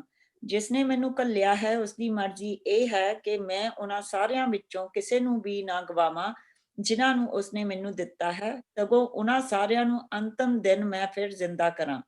ਮੇਰੇ ਪਿਤਾ ਦੀ ਮਰਜ਼ੀ ਇਹ ਹੈ ਕਿ ਹਰ ਕੋਈ ਜੋ ਪੁੱਤਰ ਨੂੰ ਦੇਖਦਾ ਹੈ ਉਸ ਉੱਤੇ ਵਿਸ਼ਵਾਸ ਕਰਦਾ ਹੈ ਅਨੰਤ ਜੀਵਨ ਪਾਵੇ, ਅਤੇ ਅੰਤਮ ਦਿਨ ਮੈਂ ਉਸਨੂੰ ਫੇਰ ਜ਼ਿੰਦਾ ਕਰਾਂਗਾ। ਯਹੂਦੀ ਯਿਸੂ ਉੱਤੇ ਬੜਬੜਾਉਣ ਲੱਗ ਪਏ, ਕਿਉਂਕਿ ਉਹਨਾਂ ਨੇ ਕਿਹਾ ਸੀ ਮੈਂ ਸਵਰਗ ਤੋਂ ਉਤਰੀ ਰੋਟੀ ਹਾਂ। ਉਹ ਆਪੋ ਵਿੱਚ ਕਹਿਣ ਲੱਗੇ ਕਿ ਇਹ ਯੂਸਫ ਦਾ ਪੁੱਤਰ ਯਿਸੂ ਨਹੀਂ ਹੈ, ਕਿ ਅਸੀਂ ਇਸਦੇ ਮਾਤਾ ਪਿਤਾ ਨੂੰ ਨਹੀਂ ਜਾਣਦੇ। ਫਿਰ ਹੁਣ ਇਹ ਕਿਸ ਤਰ੍ਹਾਂ ਕਹਿ ਰਿਹਾ ਹੈ ਕਿ ਮੈਂ ਸਵਰਗ ਤੋਂ ਉਤਰਿਆ ਹਾਂ। ਯਿਸੂ ਨੇ ਉਹਨਾਂ ਨੂੰ ਕਿਹਾ, ਆਪੋ ਵਿੱਚ ਨਾ ਬੜਬੜਾਓ, ਕੋਈ ਮੇਰੇ ਕੋਲ ਨਹੀਂ ਆ ਸਕਦਾ ਜਦੋਂ ਤੱਕ ਕਿ ਪਿਤਾ ਜਿਸ ਨੇ ਮੈਨੂੰ ਘੱਲਿਆ ਹੈ ਉਸ ਨੂੰ ਮੇਰੇ ਵੱਲ ਆਉਣ ਲਈ ਪ੍ਰੇਰਿਤ ਨਾ ਕਰੇ। ਮੈਂ ਉਸਨੂੰ ਅੰਤਮ ਦਿਨ ਜ਼ਿੰਦਾ ਕਰਾਂਗਾ। ਨਵੀਆਂ ਦੀਆਂ ਪੁਸਤਕਾਂ ਵਿੱਚ ਵੀ ਲਿਖਿਆ ਹੈ, ਪਰਮੇਸ਼ਵਰ ਉਹਨਾਂ ਸਾਰਿਆਂ ਨੂੰ ਸਿਖਾਏਗਾ। ਉਹ ਸਾਰੇ ਜੋ ਪਿਤਾ ਦੀ ਸੁਣ ਕੇ ਅਤੇ ਉਸ ਕੋਲੋਂ ਸਿੱਖਦੇ ਹਨ ਉਹ ਮੇਰੇ ਕੋਲ ਆਉਂਦੇ ਹਨ। ਇਸ ਦਾ ਅਰਥ ਇਹ ਵੀ ਨਹੀਂ ਕਿ ਉਹਨਾਂ ਵਿੱਚੋਂ ਕਿਸੇ ਨੇ ਪਿਤਾ ਨੂੰ ਨਹੀਂ ਦੇਖਿਆ ਹੈ, ਕੇਵਲ ਉਸਨੇ ਜੋ ਪਰਮੇਸ਼ਵਰ ਵੱਲੋਂ ਹੈ ਪਿਤਾ ਨੂੰ ਦੇਖਿਆ ਹੈ। ਮੈਂ ਤੁਹਾਨੂੰ ਸੱਚ-ਸੱਚ ਕਹਿੰਦਾ ਹਾਂ ਕਿ ਉਹ ਜੋ ਵਿਸ਼ਵਾਸ ਕਰਦਾ ਹੈ ਅਨੰਤ ਜੀਵਨ ਉਸਦਾ ਹੈ। ਮੈਂ ਜੀਵਨ ਦੀ ਰੋਟੀ ਹਾਂ। ਤੁਹਾਡੇ ਪੁਰਖਿਆਂ ਨੇ ਉਜਾੜ ਵਿੱਚ ਮੰਨਾ ਖਾਧਾ ਪਰ ਉਹ ਮਰ ਗਏ। ਇੱਥੇ ਤੱਕ ਹੀ ਪੜ੍ਹਨਾ ਸੀ ਪਾਸਟਰ ਜੀ? ਇੱਥੇ ਤੱਕ ਠੀਕ ਹੈ ਸਿਸਟਰ ਜੀ। ਓਕੇ, ਅੱਗੇ ਮੋਸਟਲੀ ਰੈਪੀਟੀਸ਼ਨ, ਜਿਹੜੇ ਜੇਤੇ ਯਹੂਦੀ ਖੇਡਦੇ ਪਏ, 3 ਚੀਜ਼ਾਂ ਇਸ ਦੇ ਵਿੱਚ। ਉਹਨਾਂ ਨੇ ਜਿਹੜਾ ਸਵਾਲ ਰੱਖਿਆ ਕਿ ਅਸੀਂ ਪ੍ਰਭੂ ਦੇ ਕੰਮ ਕਰਨ ਦੇ ਲਈ ਕੀ ਕਰੀਏ। ਪ੍ਰਭੂ ਯਿਸੂ ਮਸੀਹ ਹਾਲੇ ਤੱਕ ਉਸੇ ਸਵਾਲ ਦਾ ਜਵਾਬ ਉਹਨਾਂ ਨੂੰ ਦੇ ਰਹੇ। ਉਸ ਸਵਾਲ ਦੇ ਉੱਤੇ ਜਿੰਨੇ ਵੀ ਇਹ ਆਨਸਰ ਆ ਪ੍ਰਭੂ ਯਿਸੂ ਮਸੀਹ ਉਹਨਾਂ ਨੂੰ ਦੇ ਰਹੇ ਆ। ਕੁਛ ਚੀਜ਼ਾਂ ਦੀ ਭੂਮਿਕਾ ਬਣਦੇ ਪਏ ਆ, ਕੁਛ ਚੀਜ਼ਾਂ ਜਿਹੜੀਆਂ ਹੈਗੀਆਂ ਉਹਨਾਂ ਨੂੰ ਡਾਇਰੈਕਟ। ਸੋ ਪਹਿਲੀ ਜਿਹੜੀ ਚੀਜ਼ ਪ੍ਰਭੂ ਯਿਸੂ ਮਸੀਹ ਨੇ ਕਹੀ ਆ ਉਹ ਹੈ ਵਰਸ 29।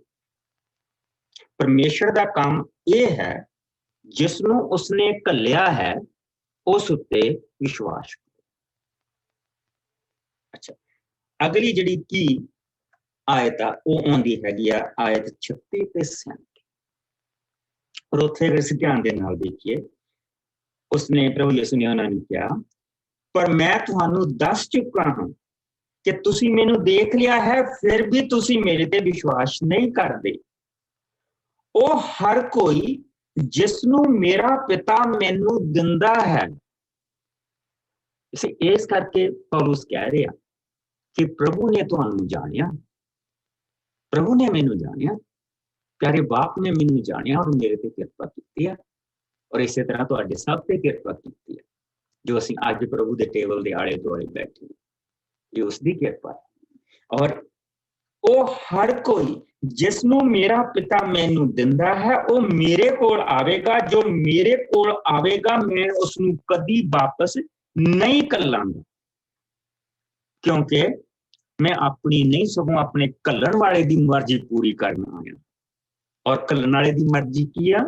मर्जी अते जिसने मैनू घल्लिया है उसकी मर्जी ये है कि मैं उन्हां सारियां विचों किसे नू ना गवावां जिन्हां नू उसने मैनू दिता है, सगों उन्हां सारियां नू अंतिम दिन फिर जींदा करा।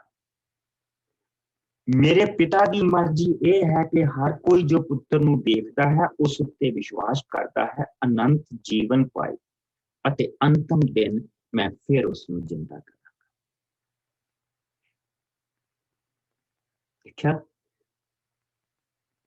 मुक्ति किते एवं छोटी जी चीज नहीं है कि जे तुसी तो विश्वास कर लिया तुसी तो मुक्त हो गए, पर काम देखो किन्ने कीता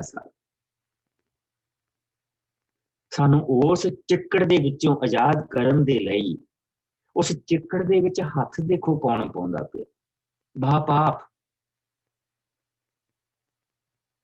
वो अत पवित्र जिस दी आवाज दे नाल पहाड़ हिलदा पिया सी, अज भी उस सड़ी चोटी उत्थे हैगी है। वो अत पवित्र साडे लई उस गंदगी दे विच हथ पा के सानू करदा। यह है बाप दी नम्रता, यह है यसु दी नम्रता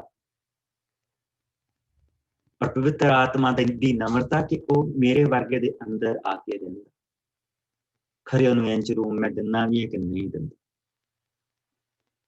तां भी वो आके अंदर रहिंदा। जिन्ना कि मैं उन्होंने दिता है अपना आप, वो उन्ने नूं ही वरती चली जांदा, वो उत्तों काम लै लैंदा, वो उहदे नाल ही मेरे लिए भले काम इकट्ठे कर लैंदा। यह है प्रभु की कृपा, यह है उसकी दया, यह है उसकी दया। अगे की कहंदा, देखो अगे बड़ी प्यारी चीज आंदी है। और यहूदी यसू ते बड़बड़ाउण लगे, उन्होंने मिर्चां कित्थों लगियां? देखो इत्थों तां पता लगदा कि ओही सवाल चलदा।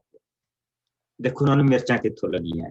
यहूदी यसू ते बड़बड़ाउण लग पए क्योंकि उन्होंने कहा सी कि स्वर्ग तो उतरी रोटी, मैं स्वर्ग तो उतरी रोटी हाँ।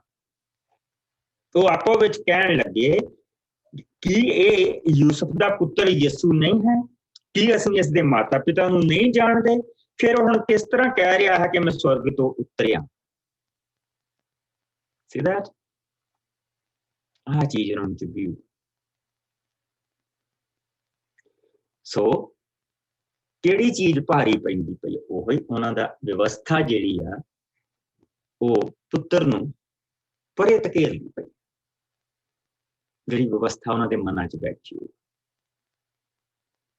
वो नम्रता दे नाल नहीं होना मंगदे, वो ये कहंदे साडा हक आ, साडा हक है, तू कौन हुण सानू कुछ कहना? हाँ रोटियां सानू रोज दिया कर, तो वो तो गाह ना बोली। और यसू ने उन्होंने क्या, यसू ने उन्होंने क्या 43 आयत देखो, आपो विच ना बुड़बड़ाओ, आपो विच ना बुड़बड़ाओ, कोई मेरे को नहीं आ सकता जदों तक पिता जिसने मैनू घल्लिया है उसनू मेरे वल आउण दे लई प्रेरित ना करे। सो पहला उसने की क्या सी, जो मेरा बाप मैनू दिंदा है, जिसलिए 37 में आयत दी सी, वो हर कोई जिसनू मेरा पिता मैनू दिंदा है वो मेरे कोल आवेगा। दूसरी चीज हुण हुण वो अंदर दे मन दी गल हो गई, वो मन नू प्रेरित करदा कि नहीं तू जा वध अगे, शकला गुथली मोढे ते तुर पा अब्राहम दे मन, ਉਹ ਪ੍ਰੇਰਿਤ ਕਰਦਾ। ਬਾਪ ਆਤਮਾ ਦੇ ਰੂਪ ਚ ਹੁਣ ਉਹ ਬੰਦੇ ਨੂੰ ਅੰਦਰ ਜਾ ਕੇ ਪ੍ਰੇਰਿਤ ਕਰਦਾ ਪਿਆ, ਜਿਸ ਤਰ੍ਹਾਂ ਉਸ ਕੁੜੀ ਨੂੰ ਪ੍ਰਭੂ ਪ੍ਰੇਰਿਤ ਕਰ ਰਿਹਾ ਸੀ ਕਿ ਇਹਨਾਂ ਦੇ ਕੋਲ ਜਾ। ਗਲਤੀਆਂ ਦੇ ਵਿੱਚ ਜਿਹੜੀ ਉਹ ਕੁੜੀ ਸੀ, ਉਹਨੂੰ ਪ੍ਰਭੂ ਪ੍ਰੇਰਿਤ ਕਰਦਾ ਪਿਆ ਸੀ ਬਾਹਰ। ਕਿੰਨੇ ਦਿਨ ਉਹਨਾਂ ਦੇ ਪਿੱਛੇ ਫਿਰਦੀ ਰਹੀ। ਕੌਣ ਉਸ ਨੂੰ ਲੈ ਕੇ ਆਉਂਦਾ ਸੀ ਬਾਹਰ? ਕੌਣ ਉਸ ਤੇ ਦਇਆ ਕਰਨੀ ਮੰਗਦਾ ਸੀ? ਕੌਣ ਉਸ ਤੇ ਕਿਰਪਾ ਕਰਨਾ ਮੰਗਦਾ? ਕਿੰਨੇ ਉਸ ਨੂੰ ਚੁਣਿਆ ਸੀ ਉਸ ਬੱਚੀ ਨੂੰ?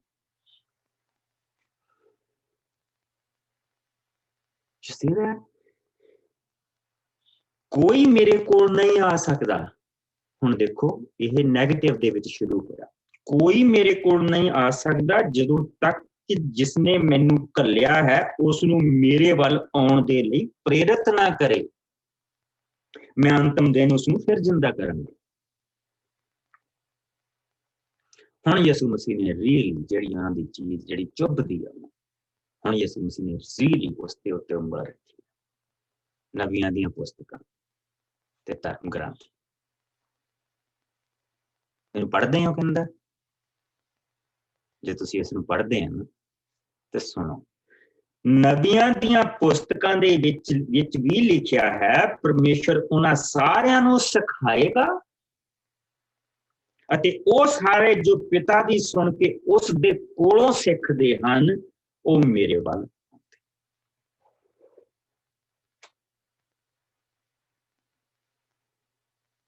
ਤਿੰਨ ਚੀਜ਼ਾਂ ਦੇਖੋ ਪ੍ਰਭੂ ਯਿਸੂ ਮਸੀਹ ਨੇ ਇੱਥੇ ਉਹਨਾਂ ਨੂੰ ਕਹੀਆਂ, ਔਰ ਇਹ ਤਿੰਨ ਬਰਕਤਾਂ ਸਾਡੀਆਂ। ਬਾਪ ਸਾਨੂੰ ਲੈ ਕੇ ਆਇਆ ਔਰ ਜਿੱਥੇ ਮਸੀਹੀ ਲੋਕ ਬੈਠੇ ਸੀ, ਪ੍ਰਭੂ ਦਾ ਵਚਨ ਪੜ੍ਹਦੇ ਪਏ ਸੀ, ਸਾਨੂੰ ਉੱਥੇ ਤੱਕ ਲੈ ਕੇ ਆਇਆ, ਬਾਪ ਲੈ ਕੇ ਆਇਆ। ਜਿਸ ਵੇਲੇ ਅਸੀਂ ਉਹਨਾਂ ਦਾ ਪ੍ਰਭੂ ਦਾ ਵਚਨ ਸੁਣਿਆ, ਸ਼ੁਭ ਸਮਾਚਾਰ ਸੁਣਿਆ, ਬਾਪ ਨੇ ਪ੍ਰੇਰਿਤ ਕੀਤਾ, ਅੰਦਰੋਂ ਮਨ ਨੂੰ ਪ੍ਰੇਰਿਤ ਕੀਤਾ। ਔਰ ਫਿਰ ਅਸੀਂ ਅੱਗੇ ਵਧੇ ਔਰ ਉਸ ਤੋਂ ਬਾਅਦ ਜੋ ਕੁਝ ਪਿੱਛੋਂ ਵੀ ਅਸੀਂ ਸਿੱਖ ਕੇ ਆਏ ਸੀਗੇ, ਜੋ ਕੁਝ ਸਾਨੂੰ ਪਤਾ ਸੀ, ਸਾਨੂੰ ਉਸ ਚੀਜ਼ ਨੇ ਵੀ ਦੱਸਿਆ ਕਿ ਨਹੀਂ, ਮੁਕਤੀ ਦਾਤਾ ਲੱਭਣ ਦੀ ਲੋੜ ਆ, ਮਤਲਬ ਗੁਰੂ ਚਾਹੀਦਾ, ਨਹੀਂ ਤਾਂ ਗਤੀ ਹੈ ਨਹੀਂ ਤੇਰੀ। ਬਾਪ ਨੇ ਜੋ ਕੁਝ ਉੱਥੇ ਵੀ ਸਿਖਾਇਆ ਸੀ ਉਸ ਨੂੰ ਵੀ ਵਰਤਿਆ ਤੇ ਸਾਨੂੰ ਯਿਸੂ ਦੇ ਕੋਲ ਲੈ ਕੇ ਦੇਖਿਆ। ਬਾਪ ਕਿੰਨਾ ਜੈਂਟਲ, ਕਿੰਨਾ ਉਸਦਾ ਪਿਆਰ ਗਹਿਰਾ ਆ, ਕਿੰਨੀ ਵੱਡੀ ਉਸਦੀ ਦਇਆ ਆ ਸਾਡੇ ਤੇ, ਕਿੰਨੀ ਵੱਡੀ ਉਸਦੀ ਇਹ ਕਿਰਪਾ ਆ। ਕਿੱਦਾਂ ਉਹ ਲੈ ਕੇ ਆਉਂਦਾ। ਕਹਿੰਦਾ ਇਸ ਦਾ ਅਰਥ ਇਹ ਵੀ ਨਹੀਂ ਕਿ ਕਿਸੇ ਨੇ ਪਿਤਾ ਨੂੰ ਦੇਖਿਆ, ਕੇਵਲ ਉਸਨੇ ਜੋ ਪਰਮੇਸ਼ਰ ਦੇ ਵੱਲੋਂ ਹੈ ਪਿਤਾ ਨੂੰ ਦੇਖਿਆ ਹੈ। ਮੈਂ ਤੁਹਾਨੂੰ ਸੱਚ ਸੱਚ ਕਹਿੰਦਾ ਹਾਂ ਕਿ ਉਹ ਜੋ ਵਿਸ਼ਵਾਸ ਕਰਦਾ ਹੈ ਅਨੰਤ ਜੀਵਨ ਉਸਦਾ ਹੈ। ਕਿਉਂ? ਕਿਉਂਕਿ ਮੈਂ ਜੀਵਨ ਦੀ ਰੋਟੀ। ਉਸ ਅਨੰਤ ਜੀਵਨ ਦੀ ਰੋਟੀ ਤੁਹਾਡੇ ਮੋਹਰੇ ਬੈਠੀ। ਮੈਂ ਜੀਵਨ ਦੀ ਰੋਟੀ। ਮੇਰੇ ਨਾਲ 10ਵੇਂ ਪਾਪ ਇਸੇ ਦੀ 10ਵੀਂ ਜਿਸ ਨੂੰ ਮਿਲ ਜਾਏ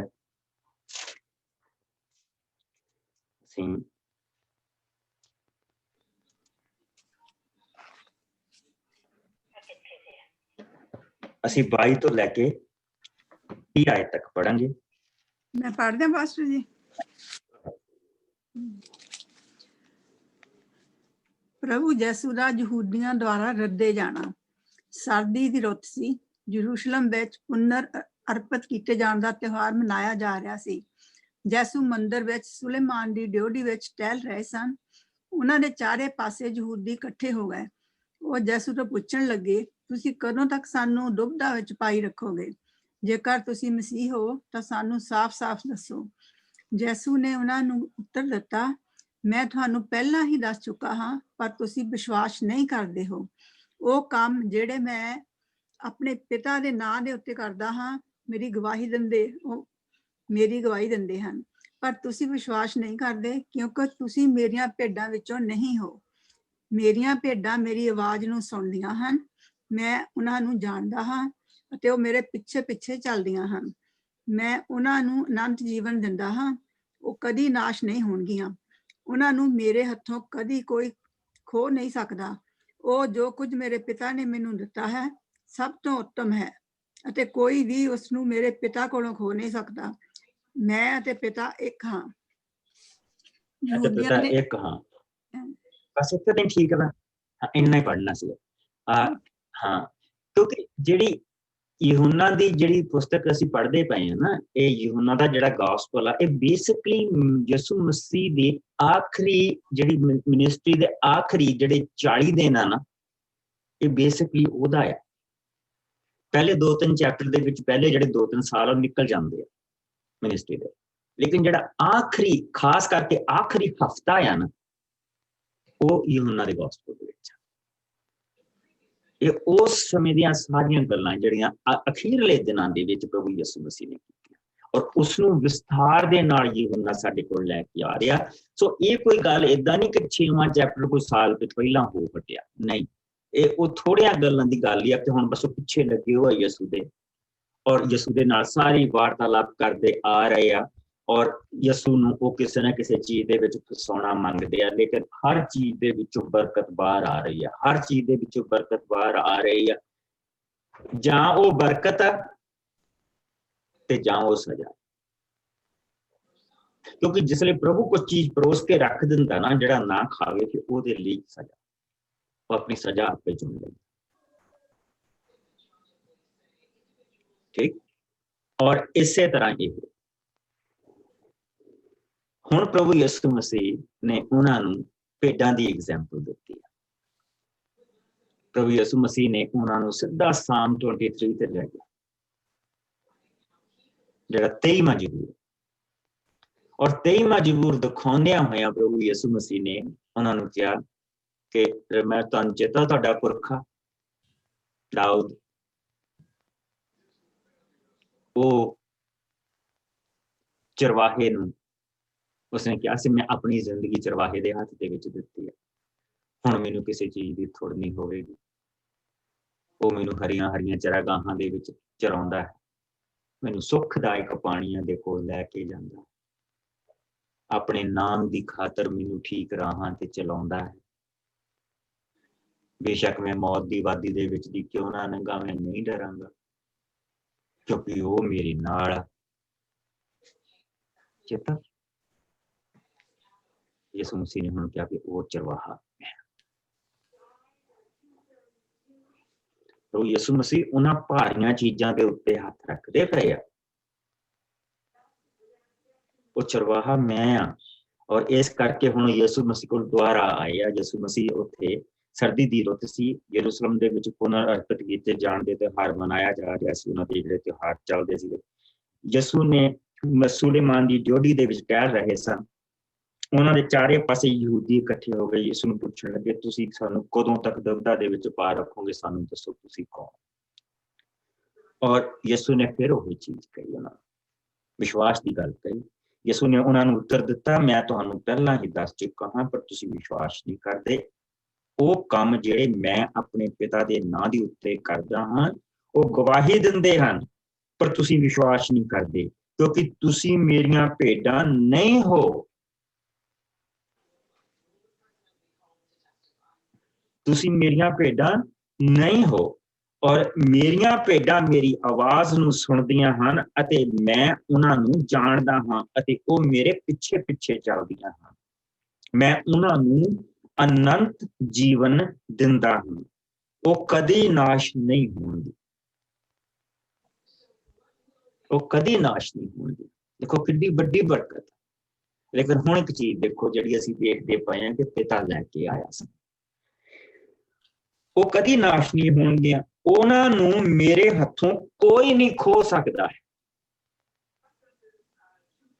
ਉਹਨਾਂ ਨੂੰ ਮੇਰੇ ਹੱਥੋਂ ਕੋਈ ਨਹੀਂ ਖੋ ਸਕਦਾ ਹੈ। ਉਹ ਜੋ ਕੁਝ ਮੇਰੇ ਪਿਤਾ ਨੇ ਮੈਨੂੰ ਦਿੱਤਾ ਹੈ ਸਭ ਤੋਂ ਉੱਤਮ ਹੈ ਅਤੇ ਕੋਈ ਵੀ ਉਸ ਨੂੰ ਮੇਰੇ ਪਿਤਾ ਦੇ ਕੋਲੋਂ ਨਹੀਂ ਖੋ ਸਕਦੇ। ਸੋ ਇੱਕ ਚੀਜ਼ ਜਿਹੜੀ ਪ੍ਰਭੂ ਨੇ ਯਿਸੂ ਦੇ ਹੱਥ ਦੇ ਵਿੱਚ ਰੱਖ ਦਿੱਤੀ ਹੈ ਤੇ ਉਸ ਦੀ ਮੁੱਠ ਬੰਦ ਆ, ਉਹ ਤੋਂ ਕੋਈ ਨਹੀਂ ਖੋ ਸਕਦਾ।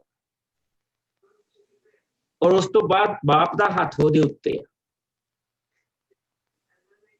ਡਬਲ ਪ੍ਰੋਟੈਕਸ਼ਨ, ਔਰ ਉਸ ਤੋਂ ਕੋਈ ਨਹੀਂ ਖੋ ਸਕਦਾ। ਫਿਰ ਯਿਸੂ ਨੇ ਇਹ ਕਿਹਾ ਕਿ ਜਿੱਦਾਂ ਮੇਰੀ ਆ ਮੁੱਠ, ਮੈਂ ਤੇ ਬਾਪ ਇੱਕ,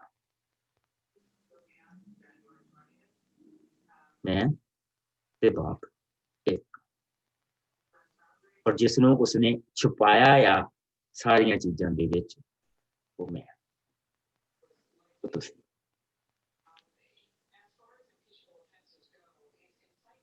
ਇਹ ਹੈ ਪ੍ਰਭੂ ਯਿਸੂ ਦੇ ਵਿੱਚ ਬਰਕਤ।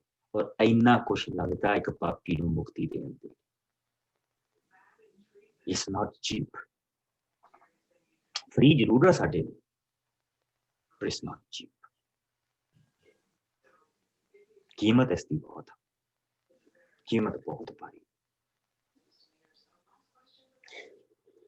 ਆਓ ਅਸੀਂ ਸੀਗੇ ਚੌਥੇ ਚੈਪਟਰ ਦੇ ਵਿੱਚ, ਔਰ ਉਸ ਤੋਂ ਬਾਅਦ ਜਿਸ ਲਈ ਅਸੀਂ ਚੌਥੇ ਚੈਪਟਰ ਦੀਆਂ ਅਗਲੀਆਂ ਆਇਤਾਂ ਦੇ ਵਿੱਚ ਆਉਂਦੇ ਹਾਂ, ਔਰ ਫਿਰ ਉਹਨਾਂ ਨੂੰ ਕਹਿ ਰਿਹਾ ਕਿ ਤੁਸੀਂ ਖਾਸ ਦਿਨਾਂ, ਮਹੀਨਿਆਂ, ਰੁੱਤਾਂ, ਸਾਲਾਂ ਨੂੰ ਮਨਾਉਂਦੇ ਹੋ। ਮੈਨੂੰ ਡਰ ਹੈ ਕਿ ਤੁਸੀਂ ਕਿਤੇ ਲੋਕਾਂ ਦੇ ਵਿੱਚ ਰਾਜ ਕੀਤੀ ਮੇਰੀ ਮਿਹਨਤ ਵਿਅਰਥ ਨਾ ਚਲੀ ਜਾਵੇ।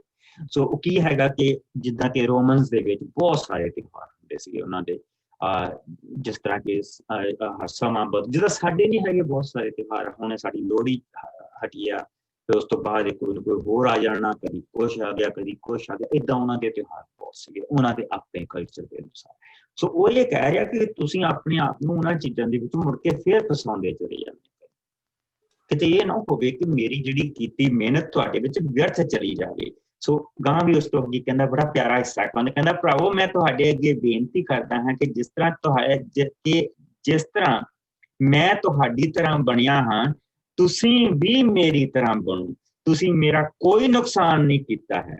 ਤੁਸੀਂ ਜਾਣਦੇ ਹੋ ਕਿ ਪਹਿਲੀ ਵਾਰ ਮੇਰਾ ਤੁਹਾਡੇ ਵਿੱਚ ਸ਼ੁਭ ਸਮਾਚਾਰ ਸੁਣਾਉਣ ਦਾ ਕਾਰਨ ਮੇਰੀ ਸਰੀਰਕ ਬਿਮਾਰੀ ਸੀ, ਅਤੇ ਉਸ ਸਮੇਂ ਬੇਸ਼ੱਕ ਮੇਰੀ ਸਰੀਰਕ ਹਾਲਤ ਤੁਹਾਡੇ ਲਈ ਪ੍ਰੀਖਿਆ ਦਾ ਕਾਰਨ ਬਣ ਗਈ ਸੀ, ਪਰ ਤੁਸੀਂ ਤਾਂ ਵੀ ਮੈਨੂੰ ਨਾ ਤਾਂ ਨਫ਼ਰਤ ਕੀਤੀ ਅਤੇ ਨਾ ਹੀ ਮੇਰੇ ਵੱਲੋਂ ਮੂੰਹ ਮੋੜਿਆ, ਸਗੋਂ ਤੁਸੀਂ ਮੇਰਾ ਇਸ ਤਰ੍ਹਾਂ ਸਵਾਗਤ ਕੀਤਾ ਕਿ ਜਿਸ ਤਰ੍ਹਾਂ ਕਿ ਮੈਂ ਪਰਮੇਸ਼ਰ ਦਾ ਸਵਰਗਦੂਤ ਹਾਂ ਅਤੇ ਆਪ ਯਿਸੂ ਮਸੀਹ ਹਾਂ। ਪਰ ਹੁਣ ਉਹ ਦੂਜਿਆਂ ਵੱਲ ਸ਼ੁਭ ਇੱਛਾਵਾਂ ਰੱਖਣ ਵਾਲਾ ਤੁਹਾਡੇ ਮਨ ਕਿੱਥੇ ਗਿਆ ਹੈ? ਮੈਂ ਤੁਹਾਡਾ ਗਵਾਹ ਹਾਂ। ਉਸ ਸਮੇਂ ਜੇਕਰ ਹੋ ਸਕਦਾ ਤਾਂ ਤੁਸੀਂ ਮੇਰੇ ਲਈ ਆਪਣੀਆਂ ਅੱਖਾਂ ਕੱਢ ਕੇ ਵੀ ਦੇ ਦਿੰਦੇ। ਕਿ ਸੱਚ ਬੋਲਣ ਦੇ ਕਾਰਨ ਹੁਣ ਮੈਂ ਤੁਹਾਡਾ ਵੈਰੀ ਬਣ ਗਿਆ। ਸੋ ਇੱਥੇ ਜਿਹੜੀ ਚੀਜ਼ ਹੋ ਰਹੀ ਹੈਗੀ ਆ, ਜਿਹੜਾ ਸੰਤ ਪੌਲ ਉਹਨਾਂ ਨੂੰ ਕਹਿ ਰਿਹਾ, ਪਹਿਲੀ ਵਾਰੀ ਜਦੋਂ ਮੈਂ ਤੁਹਾਡੇ ਵਿੱਚ ਆਇਆ, ਤੇ ਸਾਨੂੰ ਪਤਾ ਇੱਥੇ ਬਹੁਤ ਸਾਰੀਆਂ ਚੀਜ਼ਾਂ ਇੱਥੇ ਕਹਿੰਦੇ ਹੈਗੇ ਕਿ ਪੌਲ ਨੂੰ ਐਪੀਲੈਪਸੀ ਹੋ ਗਈ ਸੀਗੀ, ਪੌਲ ਦੀਆਂ ਅੱਖਾਂ ਦੇ ਵਿੱਚ ਬਿਮਾਰੀ ਜਿੱਦਾਂ ਹੋ ਗਈ ਸੀਗੀ, ਤਾਂ ਉਹਦੀਆਂ ਅੱਖਾਂ ਠੀਕ ਨਹੀਂ ਸੀਗੀਆਂ। ਲੇਕਿਨ that is not the reason. ਸਾਨੂੰ ਪਤਾ, ਜਿਸ ਲਈ ਅਸੀਂ ਪ੍ਰਭੂ ਦਾ ਵਚਨ ਪੜ੍ਹਦੇ ਹਾਂ, ਜਿਸ ਲਈ ਅਸੀਂ ਫਿਲਿੱਪੀਆਂ ਦੀ ਗਲਾਤੀਆਂ ਦੀ ਇਸ ਚਰਚ ਨੂੰ ਦੇਖਿਆ ਸੀ, ਤਾਂ ਇੱਥੇ ਗਲਾਤੀਆਂ ਦੇ ਇਲਾਕੇ ਦੇ ਵਿੱਚ ਉਹਨਾਂ ਨੇ ਪੌਲ ਨੂੰ ਤੇ ਸਿਲਾਸ ਨੂੰ ਫੜ ਕੇ, ਜਿੱਦਾਂ ਕਿ ਉਹਨਾਂ ਦੇ ਜਿਹੜੀ ਸੀਗੀ ਬੈਂਤਾਂ ਲਾਈਆਂ ਸੀ, ਔਰ ਬੈਂਤਾਂ ਲਾ ਕੇ ਉਹਨਾਂ ਨੂੰ ਕੁੱਟ ਕੇ ਉਹਨਾਂ ਨੇ ਜੇਲ੍ਹ ਦੇ ਵਿੱਚ ਸੁੱਟ ਦਿੱਤਾ ਸੀ। ਔਰ ਜਿੱਥੇ ਤੱਕ ਸਾਨੂੰ ਇਤਿਹਾਸ ਦੱਸਦਾ, ਉਹ ਇਹ ਦੱਸਦਾ ਕਿ ਜਿਸ ਤਰ੍ਹਾਂ ਕਿ ਪੌਲ ਨੂੰ ਜਿਹੜੇ ਜ਼ਖਮ ਸੀਗੇ, ਉਹ ਜ਼ਖਮ ਜਿਹੜੇ ਸੀਗੇ ਉਹ ਉਹਨਾਂ ਤੇ ਇਨਫੈਕਸ਼ਨ ਹੋ ਗਈ ਸੀ, ਜਿਸ ਦੇ ਕਾਰਨ ਉਹਦੇ ਸਰੀਰ ਤੋਂ ਬੋ ਆਉਂਦੀ ਸੀ, ਪਸ ਪੈ ਗਈ ਸੀ। ਔਰ ਉੱਥੇ ਜਿੰਨੀ ਦੇਰ ਫਿਰ ਉਹ ਰਹੇ ਆ, ਤੇ ਉੱਥੇ ਫਿਰ ਉਸ ਇਲਾਕੇ ਦੇ ਵਿੱਚ ਸਾਨੂੰ ਦੱਸਿਆ ਹੈਗਾ ਕਿ ਫਿਰ ਉਸ ਇਲਾਕੇ ਚੋਂ ਬਾਹਰ ਚਲੇ ਗਏ। ਲੇਕਿਨ ਇਸ ਤਰ੍ਹਾਂ ਨਹੀਂ ਸੀ। ਉਸ ਇਲਾਕੇ ਦੇ ਵਿੱਚ ਉਹਨਾਂ ਨੇ ਜਿੱਦਾਂ ਕਿ ਉਸ ਇਲਾਕੇ ਦੇ ਵਿੱਚ ਲੋਕ ਆ ਕੇ ਉਹਨਾਂ ਦੇ ਦੁਆਲੇ ਇਕੱਠੇ ਹੋ ਜਾਂਦੇ ਸੀਗੇ। ਉੱਥੋਂ ਫਿਰ ਪ੍ਰਭੂ ਦਾ ਵਚਨ ਉਹ ਉਹਨਾਂ ਨੂੰ ਸੁਣਾਉਂਦੇ ਰਹੇ, ਔਰ ਉੱਥੇ ਇਹਨਾਂ ਲੋਕਾਂ ਨੇ ਉਸਦੀ ਬਹੁਤ ਸੇਵਾ ਕੀਤੀ ਸੀ। ਔਰ ਲੂਕਾ ਵੀ ਬੇਸਿਕਲੀ ਇੱਥੇ ਹੀ ਇਸ ਸਮੇਂ ਦੇ ਵਿੱਚ ਹੀ ਲੂਕਾ, ਕਿਉਂਕਿ ਉਹ ਡਾਕਟਰ ਸੀਗਾ, ਲੂਕਾ ਵੀ ਉਹਨਾਂ ਨੂੰ ਇਸ ਸਮੇਂ ਦੇ ਵਿੱਚ ਹੀ ਮਿਲਿਆ ਸੀ। ਔਰ ਪ੍ਰਭੂ ਨੇ ਉਹਨਾਂ ਦੇ ਨਾਲ ਦੋਨਾਂ ਪਾਸੇ ਬਹੁਤ ਬਰਕਤ ਦਿੱਤੀ ਸੀ। ਲੇਕਿਨ ਕਿਉਂਕਿ ਹੁਣ ਜਿਹੜੇ ਦੂਸਰੇ ਆ ਉਹਨਾਂ ਨੇ ਜਾ ਕੇ ਉਹ ਮਨ ਦੇ ਵਿੱਚ ਉਹ ਖਤੂਰ ਭਰ ਦਿੱਤਾ, ਨਾਲ ਵੈਰੀ ਦੀ ਵੀ ਆਤਮਾ ਚੱਲਦੀ ਪਈ ਹੈ। ਸੋ ਉਹ ਚੰਗਾ ਲੱਗਦਾ ਬਾਹਰ ਜਾ ਕੇ ਦੱਸਣ ਦੇ ਨਾਲ ਕਿ ਮੈਂ ਆਹ ਨਹੀਂ ਖਾਂਦਾ, ਮੈਂ ਉਹ ਨਹੀਂ ਖਾਂਦਾ, ਤੂੰ ਆਹ ਖਾਨਾ, ਤੂੰ ਉਹ ਖਾਨਾ। ਠੀਕ, ਉਹ ਚੰਗਾ ਲੱਗਦਾ। ਲੇਕਿਨ ਪ੍ਰਭੂ ਦੇ ਵਿੱਚ ਹੋ ਕੇ ਜਿਹੜੇ ਸੇਵਾ ਕਰਨਾ ਜਿਹੜੀ ਆ ਹਨਾ, ਤੇ ਉਹ ਥੋੜੀ ਔਖੀ ਲੱਗਦੀ ਹੈ ਉਹਨਾਂ ਨੂੰ। ਉਹ ਗੱਲਾਂ ਚੰਗੀਆਂ ਲੱਗਦੀਆਂ ਤੇ ਕੰਨਾਂ ਨੂੰ ਸੋਹਣੀਆਂ ਲੱਗਦੀਆਂ। ਉਹ ਕਹਿੰਦਾ ਕਿ ਕੀ ਮੈਂ ਸੱਚ ਦੇ ਕਹਿਣ ਦੇ ਕਾਰਨ ਤੁਹਾਡਾ ਮੈਂ ਵੈਰੀ ਬਣ ਗਿਆ। ਇਸੇ ਕਿਉਂਕਿ ਮਸੀਹ ਦੇ ਵਿੱਚ ਸਾਨੂੰ ਨਮਰਤਾ ਵਾਲਾ ਜੀਵਨ ਗੁਜ਼ਾਰਨਾ। ਜੇ ਮੈਂ ਮਸੀਹ ਦੇ ਵਿੱਚ ਆ ਗਿਆ ਤੇ ਸਾਨੂੰ ਨਮਰਤਾ ਵਾਲਾ ਜੀਵਨ ਗੁਜ਼ਾਰਨਾ ਪੈਂਦਾ, ਕਿਉਂਕਿ ਮੈਂ ਕੁਛ ਵੀ ਨਹੀਂ ਕੀਤਾ। ਅਸੀਂ ਹੁਣੇ ਦੇਖ ਕੇ ਹਟੇ ਹਾਂ ਕਿ ਬਾਪ ਲੈ ਕੇ ਆਇਆ, ਬਾਪ ਨੇ ਮਨ ਨੂੰ ਪ੍ਰੇਰਿਆ, ਜਿਹੜੀ ਮਾੜੀ ਮੋਟੀ ਨੌਲੇਜ ਸੀ ਬਾਪ ਨੇ ਉਹ ਤੋਂ ਵੀ ਕੰਮ ਲਿਆ, ਤੇ ਫਿਰ ਅਸੀਂ ਮਸੀਹ ਤੋਂ ਆਏ। ਫਿਰ ਬਾਪ ਨੇ ਧੋਤਾ ਆ ਪਾਣੀ ਦੇ ਵਿੱਚ, ਆਤਮਾ ਅੰਦਰ ਆਇਆ, ਉਹ ਤੋਂ ਕੰਮ ਉਹ ਕੰਮ ਉਸਨੇ ਕੰਮ ਕੀਤਾ। ਬੇਟੇ ਦੇ ਲਹੂ ਦੇ ਨਾਲ ਉਹਨੇ ਸਾਨੂੰ ਸਾਫ਼ ਕੀਤਾ। ਫਿਰ ਕਿਤੇ ਜਾ ਕੇ ਮਸੀਹ ਦੇ ਵਿੱਚ ਅਸੀਂ ਤੁਰਨਾ ਸ਼ੁਰੂ ਕੀਤਾ, ਉਹ ਵੀ ਪਵਿੱਤਰ ਆਤਮਾ ਦੀ ਤਾਕਤ ਦੇ ਨਾਲ। ਔਰ ਇੱਥੇ ਕਿਉਂਕਿ ਮੇਰਾ ਕੋਈ ਕੰਮ ਨਹੀਂ, ਇੱਥੇ ਹੁਣ ਮੈਨੂੰ ਨਮਰ ਹੋਣਾ ਪੈਣਾ। ਮੈਨੂੰ ਪ੍ਰਭੂ ਦੀ ਉਹਦੀ ਕਿਰਪਾ ਮੰਨਣੀ ਪੈਣੀ ਕਿ ਪ੍ਰਭੂ ਤੂੰ ਕੀਤਾ ਸਾਰਾ ਕੁਛ। ਲੇਕਿਨ ਦੂਜੇ ਪਾਸੇ ਕਿ ਮੈਂ ਆਂਡਾ ਨਹੀਂ ਖਾਂਦਾ, ਮੈਂ ਆਹ ਨਹੀਂ ਕਰਦਾ, ਮੈਂ ਬਾਲ ਰੱਖੇ, ਮੈਂ ਬਾਲ ਨਹੀਂ ਰੱਖੇ, ਮੈਂ ਚਿੱਟੇ ਕੱਪੜੇ ਪਾਉਣਾ, ਮੈਂ ਨੀਲੇ ਕੱਪੜੇ ਪਾਉਣਾ, ਮੈਂ ਹਰੇ ਕੱਪੜੇ ਪਾਉਣਾ, ਮੈਂ ਪੀਲੇ ਕੱਪੜੇ ਪਾਉਣਾ, ਉਹ ਫਿਰ ਮੈਂ ਉਹ ਚੰਗੀ ਲੱਗਦੀ ਹੈ, ਮਨ ਨੂੰ ਬੜੀ ਚੰਗੀ ਲੱਗਦੀ। ਉਹ ਚੀਜ਼ਾਂ ਦੇਖਣ ਨੂੰ ਸੁਣਨ ਨੂੰ ਬੜੀਆਂ ਚੰਗੀਆਂ ਲੱਗਦੀਆਂ। ਅੰਤ ਕਰਨ ਦੇ ਲਈ ਉਹ ਕੁਛ ਨਹੀਂ ਕਰ ਸਕਦੀ। ਅੰਤ ਕਰਨ ਉਹਦੇ ਨਾਲ ਅਹੰਕਾਰ ਦੇ ਨਾਲ ਭਰਦਾ। ਉਹ ਜਿਹੜਾ ਅਹੰਕਾਰ ਹੈ ਉਹ ਪਰਮੇਸ਼ਰ ਤੋਂ ਦੂਰ ਹੈ। ਹਉਮੈ ਜਿਹੜਾ ਨਾ ਉਹ ਪਰਮੇਸ਼ਰ ਤੋਂ ਦੂਰ ਹੈ। ਇਸ ਚੀਜ਼ ਨੂੰ ਉਹ ਉਹਨਾਂ ਦੇ ਨਾਲ ਕਹਿ ਰਿਹਾ। ਕਹਿੰਦਾ ਕੁਝ ਦੂਜੇ ਲੋਕ ਵੀ ਤੁਹਾਡੀ ਚਿੰਤਾ ਕਰ ਰਹੇ ਹਨ, ਪਰ ਉਹਨਾਂ ਦੇ ਮਨ ਸਾਫ਼ ਨਹੀਂ। ਚਿੰਤਾ ਹੋਰ ਵੀ ਕਰਦੇ ਪਏ, ਪਰ ਉਹਨਾਂ ਦੇ ਮਨ ਸਾਫ਼ ਨਹੀਂ। ਪਰ ਉਹਨਾਂ ਦੇ ਮਨ ਸਾਫ਼ ਨਹੀਂ ਹਨ। ਉਹ ਤੁਹਾਨੂੰ ਮੇਰੇ ਤੋਂ ਦੂਰ ਕਰਨ ਦੇ ਚਾਹਵਾਨ ਹਨ ਕਿ ਤੁਸੀਂ ਉਹਨਾਂ ਦੀ ਚਿੰਤਾ ਕਰੋ। ਸੋ ਉਹ ਚਿੰਤਾ ਇਸ ਕਰਕੇ ਕਰਦੇ ਪਏ ਕਿ ਤੁਸੀਂ ਉਹਨਾਂ ਦੀ ਚਿੰਤਾ ਕਰੋ, ਉਹਨਾਂ ਦੀਆਂ ਜੇਬਾਂ ਨੂੰ ਗਰਮ ਕਰੋ। ਇਸ ਕਰਕੇ ਉਹ ਕਰਦੇ ਪਏ ਸਾਰਾ ਕੁਛ। ਕਿਉਂਕਿ ਚਰਚ ਜਿਹੜੀ ਹੈਗੀ ਆ, ਇਸ ਚਰਚ ਨੇ ਇਹਨਾਂ ਚਰਚਾਂ ਨੇ ਸਭ ਤੋਂ ਪਹਿਲਾਂ ਯਰੂਸ਼ਲਮ ਦੇ ਵਿੱਚ ਮਦਦ ਕਰਨੀ ਸੀ। ਔਰ ਉਹਨਾਂ ਨੂੰ ਪਤਾ ਪੈਸਾ ਕਿੱਥੋਂ ਆਇਆ। ਸੋ ਇਸ ਕਰਕੇ ਉਹ ਕਹਿੰਦਾ ਉਹ ਕਰਦੇ ਪਏ ਆ। ਹਾਂ, ਇਹ ਚੰਗੀ ਗੱਲ ਹੈ ਕਿ ਕੋਈ ਤੁਹਾਡੀ ਚਿੰਤਾ ਕਰੇ, ਪਰ ਸਾਫ਼ ਮਨ ਦੇ ਨਾਲ ਅਤੇ ਸਦਾ ਦੇ ਲਈ, ਨਾ ਕੇਵਲ ਉਸ ਸਮੇਂ ਤੱਕ ਜਦੋਂ ਉਹ ਤੁਹਾਡੇ ਨਾਲ ਰਹਿੰਦਾ ਹੈ।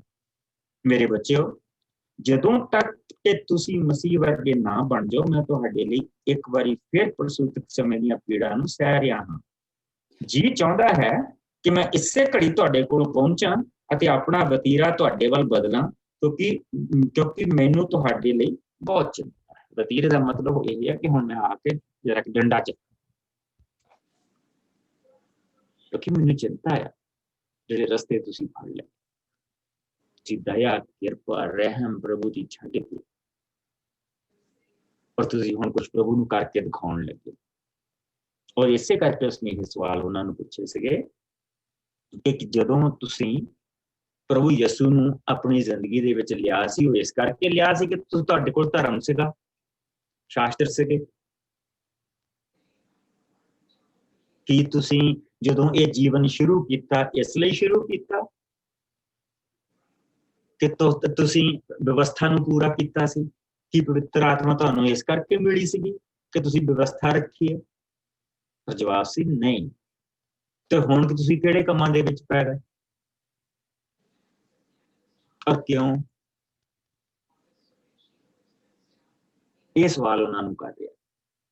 ਲੇਕਿਨ ਇਸ ਦੇ ਵਿੱਚੋਂ ਪ੍ਰਭੂ ਦਾ ਬਹੁਤ ਸ਼ੁਕਰ ਹੈ ਕਿ ਸਾਡਾ ਭਲਾ ਬਹੁਤ ਹੋ ਰਿਹਾ।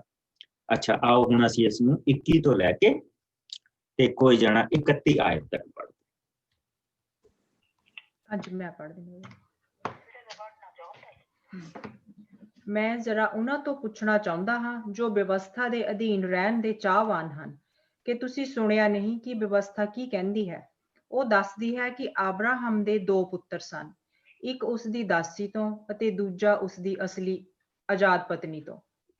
ਇਸ ਵਿੱਚ ਦਾਸੀ ਦੇ ਪੁੱਤਰ ਦਾ ਜਨਮ ਸਧਾਰਨ ਰੀਤ ਅਨੁਸਾਰ ਹੋਇਆ, ਪਰ ਆਜ਼ਾਦ ਦੇ ਪੁੱਤਰ ਦਾ ਜਨਮ ਪਰਮੇਸ਼ਵਰ ਦੀ ਪ੍ਰਤਿਗਿਆ ਦੇ ਅਨੁਸਾਰ ਹੋਇਆ। ਇਹ ਸਭ ਜੋ ਹੋਇਆ ਇਹ ਉਦਾਹਰਣ ਸਨ। ਦੋਵੇਂ ਔਰਤਾਂ ਅਸਲ ਵਿੱਚ 2 ਨੇਮਾਂ ਦੀਆਂ ਰੂਪਕ ਸਨ। ਇੱਕ ਉਹ ਜਿਸ ਦਾ ਸੰਬੰਧ ਸੀਨੇ ਦੇ ਪਹਾੜ ਨਾਲ ਅਰਥਾਤ ਹਾਜਰਾ। ਉਸ ਦੇ ਬੱਚਿਆਂ ਦਾ ਜਨਮ ਗੁਲਾਮੀ ਦੀ ਹਾਲਤ ਵਿੱਚ ਗੁਲਾਮੀ ਦੇ ਲਈ ਹੋਇਆ। ਹਾਜਰਾ ਅਰਬ ਦਾ ਸੀਨਾ ਪਹਾੜ ਹੈ ਅਤੇ ਇਹ ਹੁਣ ਦੇ ਜਰੂਸ਼ਲਮ ਦਾ ਰੂਪਕ ਵੀ ਹੈ, ਕਿਉਂਕਿ ਉਹ ਆਪਣੀ ਸੰਤਾਨ ਸਣੇ ਗੁਲਾਮੀ ਵਿੱਚ ਹੈ। ਪਰ ਉੱਪਰ ਸਵਰਗ ਵਿਚਲਾ ਜਰੂਸ਼ਲਮ ਆਜ਼ਾਦ ਹੈ ਅਤੇ ਉਹ ਸਾਡੀ ਮਾਂ ਹੈ। ਧਰਮ ਗ੍ਰੰਥ ਇਸ ਬਾਰੇ ਕਹਿੰਦਾ ਹੈ, ਹੇ ਬਾਂਝ, ਬੇਸ਼ੱਕ ਤੂੰ ਕਦੀ ਜਨਮ ਨਾ ਦਿੱਤਾ, ਪਰ ਫੇਰ ਵੀ ਤੂੰ ਆਨੰਦ ਮਨਾ। ਤੂੰ ਪ੍ਰਸੂਤਕ ਪੀੜਾ ਤੋਂ ਅਣਜਾਣ ਹੈ, ਉੱਚੀ ਦਿੱਤੀ ਪੁਕਾਰ ਕੇ ਆਨੰਦ ਮਨਾ, ਕਿਉਂਕਿ ਭਾਗਵਾਨ ਪਤੀ ਵਾਲੀ ਨਾਲੋਂ ਅਭਾਗਣ ਦੀ ਸੰਤਾਨ ਅਦਿੱਖ ਹੈ। ਪਰ ਭਰਾਵੋ, ਤੁਸੀਂ ਇਸਹਾਕ ਦੀ ਤਰ੍ਹਾਂ ਪਰਮੇਸ਼ਵਰ ਦੀ ਪ੍ਰਤਿਗਿਆ ਦੀ ਸੰਤਾਨ ਹੋ। ਪਰ ਜਿਸ ਤਰ੍ਹਾਂ ਉਸ ਦਿਨ ਸਧਾਰਨ ਰੀਤੀ ਦੁਆਰਾ ਜਨਮਿਆ ਆਤਮਕ ਜਨਮ ਵਾਲੇ ਤੋਂ ਅਤਿਆਚਾਰ ਕਰਦਾ ਸੀ, ਅੱਜ ਵੀ ਉਸੇ ਤਰ੍ਹਾਂ ਹੋ ਰਿਹਾ ਹੈ। ਪਰ ਧਰਮ ਗ੍ਰੰਥ ਇਸ ਬਾਰੇ ਕਹਿੰਦਾ ਹੈ, ਦਾਸੀ ਅਤੇ ਉਸ ਦੇ ਪੁੱਤਰ ਨੂੰ ਕੱਢ ਦੇ, ਕਿਉਂਕਿ ਦਾਸੀ ਦਾ ਪੁੱਤਰ ਅਸਲੀ ਆਜ਼ਾਦ ਪਤਨੀ ਦੇ ਪੁੱਤਰ ਨਾਲ ਜਾਇਦਾਦ ਦਾ ਵਾਰਸ ਨਹੀਂ ਠਹਿਰੇਗਾ। ਇਸ ਲਈ ਹੇ ਮੇਰੇ ਭਰਾਵੋ, ਅਸੀਂ ਦਾਸੀ ਦੇ ਨਹੀਂ, ਆਜ਼ਾਦ ਦੀ ਸੰਤਾਨ ਹਾਂ। ਬੜੇ ਤਰੀਕੇ ਦੇ ਨਾਲ ਪੁਰਾਣੇ ਨਿਯਮ ਦੇ ਵਿੱਚੋਂ ਪ੍ਰਭੂ ਦੇ ਬੰਦੇ ਨੇ ਇਹ ਉਦਾਹਰਨ ਲਈ। It's a fascinating, it's amazing example ਕਿ ਦਾਸੀ ਕਿਸ ਤਰ੍ਹਾਂ ਉਹਨਾਂ ਦੀ ਜ਼ਿੰਦਗੀ ਦੇ ਵਿੱਚ ਆਈ ਆ, ਔਰ ਉਸਦਾ ਪੁੱਤਰ ਕਿਸ ਤਰ੍ਹਾਂ ਆਇਆ, ਔਰ ਇਸੇ ਤਰ੍ਹਾਂ ਆਜ਼ਾਦ ਜਿਹੜਾ ਪੁੱਤਰ ਆ ਉਹ ਕਿਸ ਤਰ੍ਹਾਂ ਆਇਆ, ਔਰ ਦਾਸੀ ਉਸ ਆਜ਼ਾਦ ਪੁੱਤਰ ਨੂੰ ਕੀ ਕਰਨਾ ਮੰਗਦੀ। ਆਓ ਅਸੀਂ ਪ੍ਰਭੂ ਦੇ ਵਚਨ ਦੇ ਵਿੱਚੋਂ ਜਾਣਦੇ ਹਾਂ, ਉੱਥੇ ਦੇਖਦੇ ਹਾਂ। ਮੇਰੇ ਨਾਲ ਉਤਪਤ ਦੇ 15ਵੇਂ ਭਾਵ ਦੇ ਵਿੱਚ ਆ ਜਾਓ ਔਰ 18 ਪੰਨਾ ਪੁਰਾਣੇ ਨਿਯਮ ਦਾ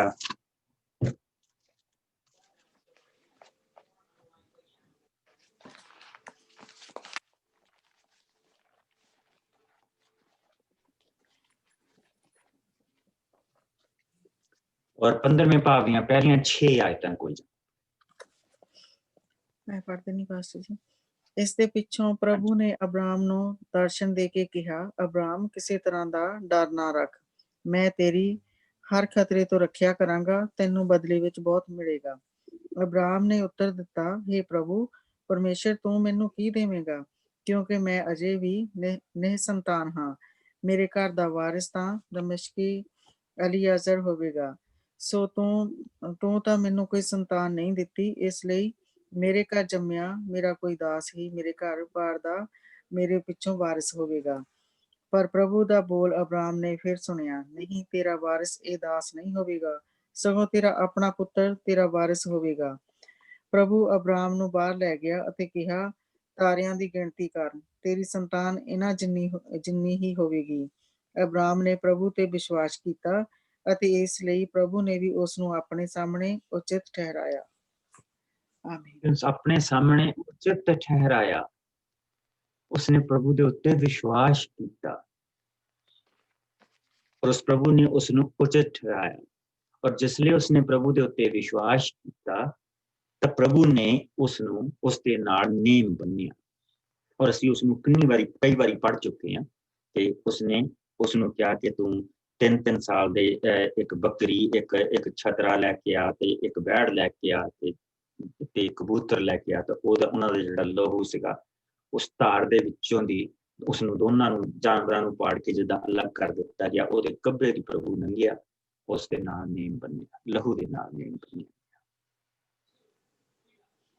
ਔਰ ਉਸਨੂੰ ਸਾਰਾ ਜਿਹੜਾ ਨਿਯਮ ਦਿੱਤਾ ਗਿਆ ਉਹ ਐਕਚੁਅਲੀ ਧਰਤੀ ਦਾ ਨਿਯਮ ਦਿੱਤਾ ਕਿ ਮੈਂ ਤੈਨੂੰ ਕਿਹੜੀ ਦਊਂਗਾ। ਔਰ ਅਗਰ 17ਵੀਂ ਆਇਤ ਤੋਂ ਦੇਖੀਏ ਤਾਂ ਉੱਥੇ ਪ੍ਰਭੂ ਨੇ ਉਸਦੇ ਨਾਲ ਨਿਯਮ ਬੰਨਿਆ। ਫਿਰ ਜਦੋਂ ਸੂਰਜ ਡੁੱਬ ਰਿਹਾ ਸੀ ਅਤੇ ਹਨੇਰਾ ਹੋ ਗਿਆ ਤਾਂ ਇੱਕ ਧੂਏਂਦਾਰ ਬਲਦਾ ਹੋਇਆ ਬਰਤਨ ਅਤੇ ਮਸ਼ਾਲ ਜਾਨਵਰਾਂ ਦੇ ਮੂੰਹਾਂ ਦੇ ਵਿੱਚ ਦੀ ਲੰਘੀ ਅਤੇ ਇਸ ਸਮੇਂ ਪ੍ਰਭੂ ਨੇ ਅਬਰਾਮ ਨੂੰ ਇਹ ਕਹਿ ਕੇ ਨਿਯਮ ਬੰਨਿਆ, ਤੇਰੇ ਵੰਸ਼ ਨੂੰ ਮੈਂ ਸਾਰੀ ਧਰਤੀ ਦਿੰਦਾ ਹਾਂ, ਮਿਸਰ ਦੇ ਦਰਿਆ ਤੋਂ ਲੈ ਕੇ ਫਰਾਤ ਦੇ ਦਰਿਆ ਤੱਕ, ਕੇਨੀਆਂ ਦੀ, ਕਨਜੀਆਂ ਦੀ, ਕਦਮੋਨੀਆਂ ਦੀ, ਹਿੱਤੀਆਂ ਦੀ, ਪਰਿਜੀਆਂ ਦੀ, ਰਫੀਮੀਆਂ ਦੀ, ਅਮੋਰੀਆਂ ਦੀ, ਕਨਾਨੀਆਂ ਦੀ, ਗਿਰਗਿਸੀਆਂ ਦੀ ਅਤੇ ਯਬੂਸੀਆਂ ਦੀ। ਇਹ ਸਾਰੀ ਧਰਤੀ ਮੈਂ ਤੈਨੂੰ ਤੇ ਤੇਰੀਆਂ ਸੰਤਾਨਾਂ ਨੂੰ ਦਊਂਗਾ। ਹੁਣ ਘਰ ਬਹੁਤ ਵੱਡਾ ਵਿਜ਼ਨ ਦੇਖ ਕੇ ਘਰ ਆ ਕੇ ਉਹਨੇ ਸਰਾਈ ਨੂੰ ਸਾਰੀ ਗੱਲ ਦੱਸੀ। ਅੱਛਾ, ਕੋਈ ਜਾਣਾ ਇਸ ਦੀਆਂ ਪਹਿਲੀਆਂ 4 ਆਇਤਾਂ ਪੜ੍ਹੀ।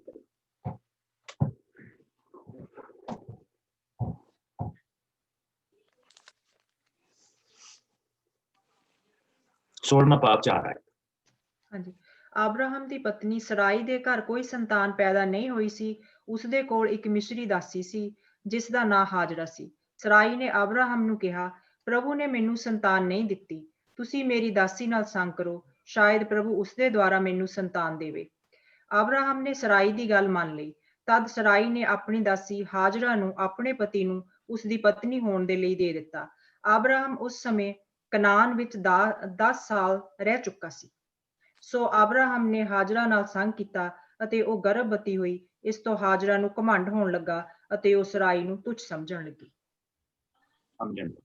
ਸੋ ਇੱਥੇ ਜਿਹੜੇ 2 ਅਕਸ਼ਰ ਆਉਂਦੇ ਆ ਉਹ ਇਹ ਆਉਂਦੇ ਆ ਕਿ ਜਿਸ ਦੇ ਨਾਲ ਪ੍ਰਭੂ ਨੇ ਵਿਸ਼ਵਾਸ ਦਾ ਅਹਿਦ ਕੀਤਾ ਹੈ, ਜਿਸ ਜੋੜੇ ਦੇ ਨਾਲ ਵਿਸ਼ਵਾਸ ਦਾ ਅਹਿਦ ਕੀਤਾ ਹੈ, ਉਹ ਆਪ ਜਿਹੜਾ ਜੋੜਾ ਆ ਉਹ ਆਪਣੇ ਲਈ ਇੱਕ ਰਸਤਾ ਬਣਾਉਂਦਾ। ਉਹ ਆਪਣੀ ਜ਼ਿੰਦਗੀ ਦੇ ਲਈ ਇੱਕ ਆਪਣਾ ਤਰੀਕੇ ਦੇ ਨਾਲ ਆਪਣੇ ਤਰੀਕੇ ਨਾਲ ਰਸਤਾ ਕੱਢਦੇ ਪਏ। ਪ੍ਰਭੂ ਨੇ ਤਾਂ ਉਹਨਾਂ ਨੂੰ ਇਹ ਨਹੀਂ ਕਿਹਾ। ਔਰ ਅਗਰ ਅਸੀਂ ਇਸ ਚੀਜ਼ ਨੂੰ ਖੋਲ ਕੇ ਦੇਖੀਏ ਨਾ ਤੇ ਬਹੁਤ ਸਾਰੇ ਧਰਮਕ ਤੇ ਧਾਰਮਿਕਤਾ ਪ੍ਰਭੂ ਦੇ ਵੱਲੋਂ ਦਿੱਤੀ ਨਹੀਂ ਹੁੰਦੀ। ਉਹ ਇਨਸਾਨ ਨੇ ਆਪਣੇ ਦੀ ਕੜੀਆਂ ਵਿੱਚ ਜਾਂ ਦੂਜਿਆਂ ਨੂੰ ਨੀਵਾਂ ਦਿਖਾਉਣ ਦੇ ਲਈ, ਜੇ ਉਹ ਕਾਸਟਿਜ਼ਮ ਆਪਣੇ ਆਪ ਨੂੰ ਉੱਚਾ ਕਰਨ ਦੇ ਲਈ,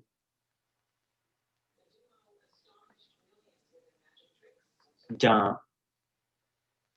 ਅਗਰ ਅਸੀਂ ਗ੍ਰੀਕ ਲੋਕਾਂ ਨੂੰ ਦੇਖੀਏ ਤਾਂ ਉਸ ਦੇ ਵਿੱਚ ਉਹਨਾਂ ਨੇ ਰਾਜਿਆਂ ਨੇ ਆਪਣੇ ਆਪ ਨੂੰ ਉੱਚਾ ਠਾਲਣ ਦੇ ਲਈ ਅਸੀਂ ਪਰਮੇਸ਼ਰ ਦੀ ਸੰਤਾਨ ਜਾਂ ਪਰਮੇਸ਼ਰ ਨੇ ਸਾਡੇ ਉੱਤੇ ਕਿਰਪਾ ਕੀਤੀ, ਜਾਂ ਪਰਮੇਸ਼ਰ ਸਾਡੇ ਨਾਲ, ਜੋ ਵੀ ਉਹਨਾਂ ਦੇ ਦੇਵੀ ਦੇਵਤੇ ਸੀ, ਜ਼ੂਸ ਦੇ ਤੇ ਅੱਜ ਗੱਲ ਕਰਦੇ ਜ਼ੂਸ ਸਾਡੇ ਨਾਲ।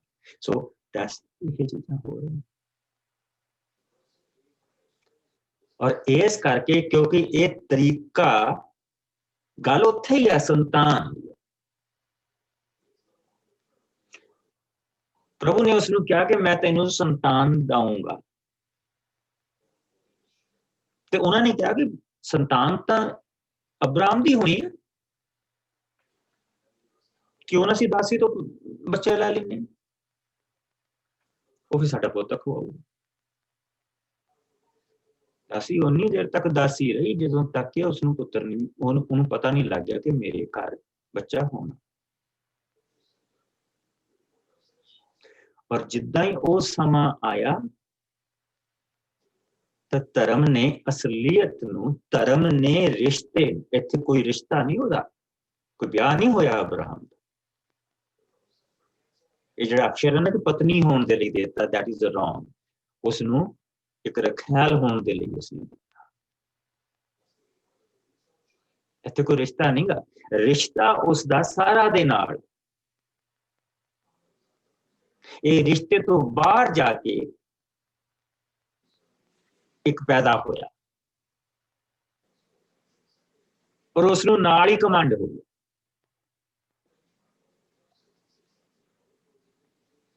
ਔਰ ਸਾਰਾ ਨੂੰ ਤੁੱਛ ਜਾਣਨ ਲੱਗੀ।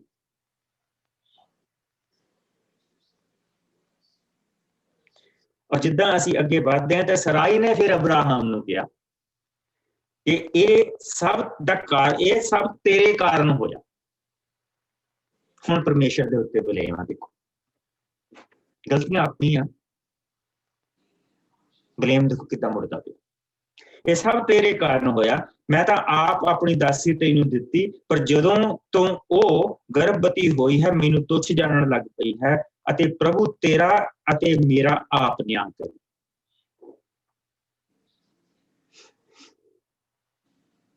ਹੁਣ ਨਿਆਂ ਦੀ ਗੱਲ।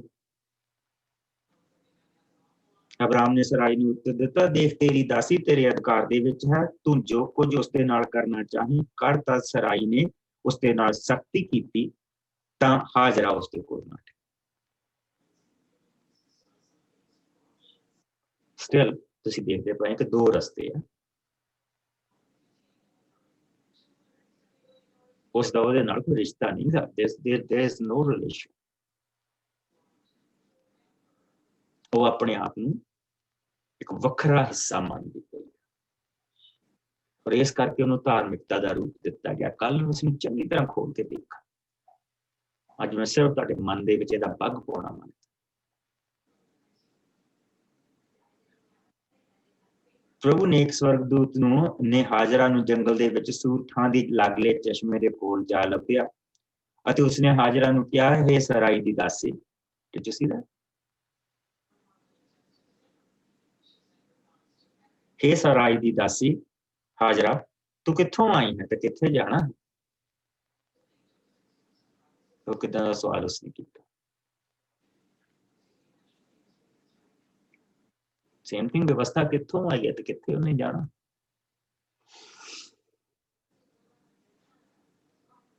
ਹਾਜਰਾ ਨੇ ਉੱਤਰ ਦਿੱਤਾ, ਮੈਂ ਆਪਣੀ ਮਾਲਕ ਸਰਾਈ ਦੇ ਕੋਲੋਂ ਨੱਠ ਗਈ।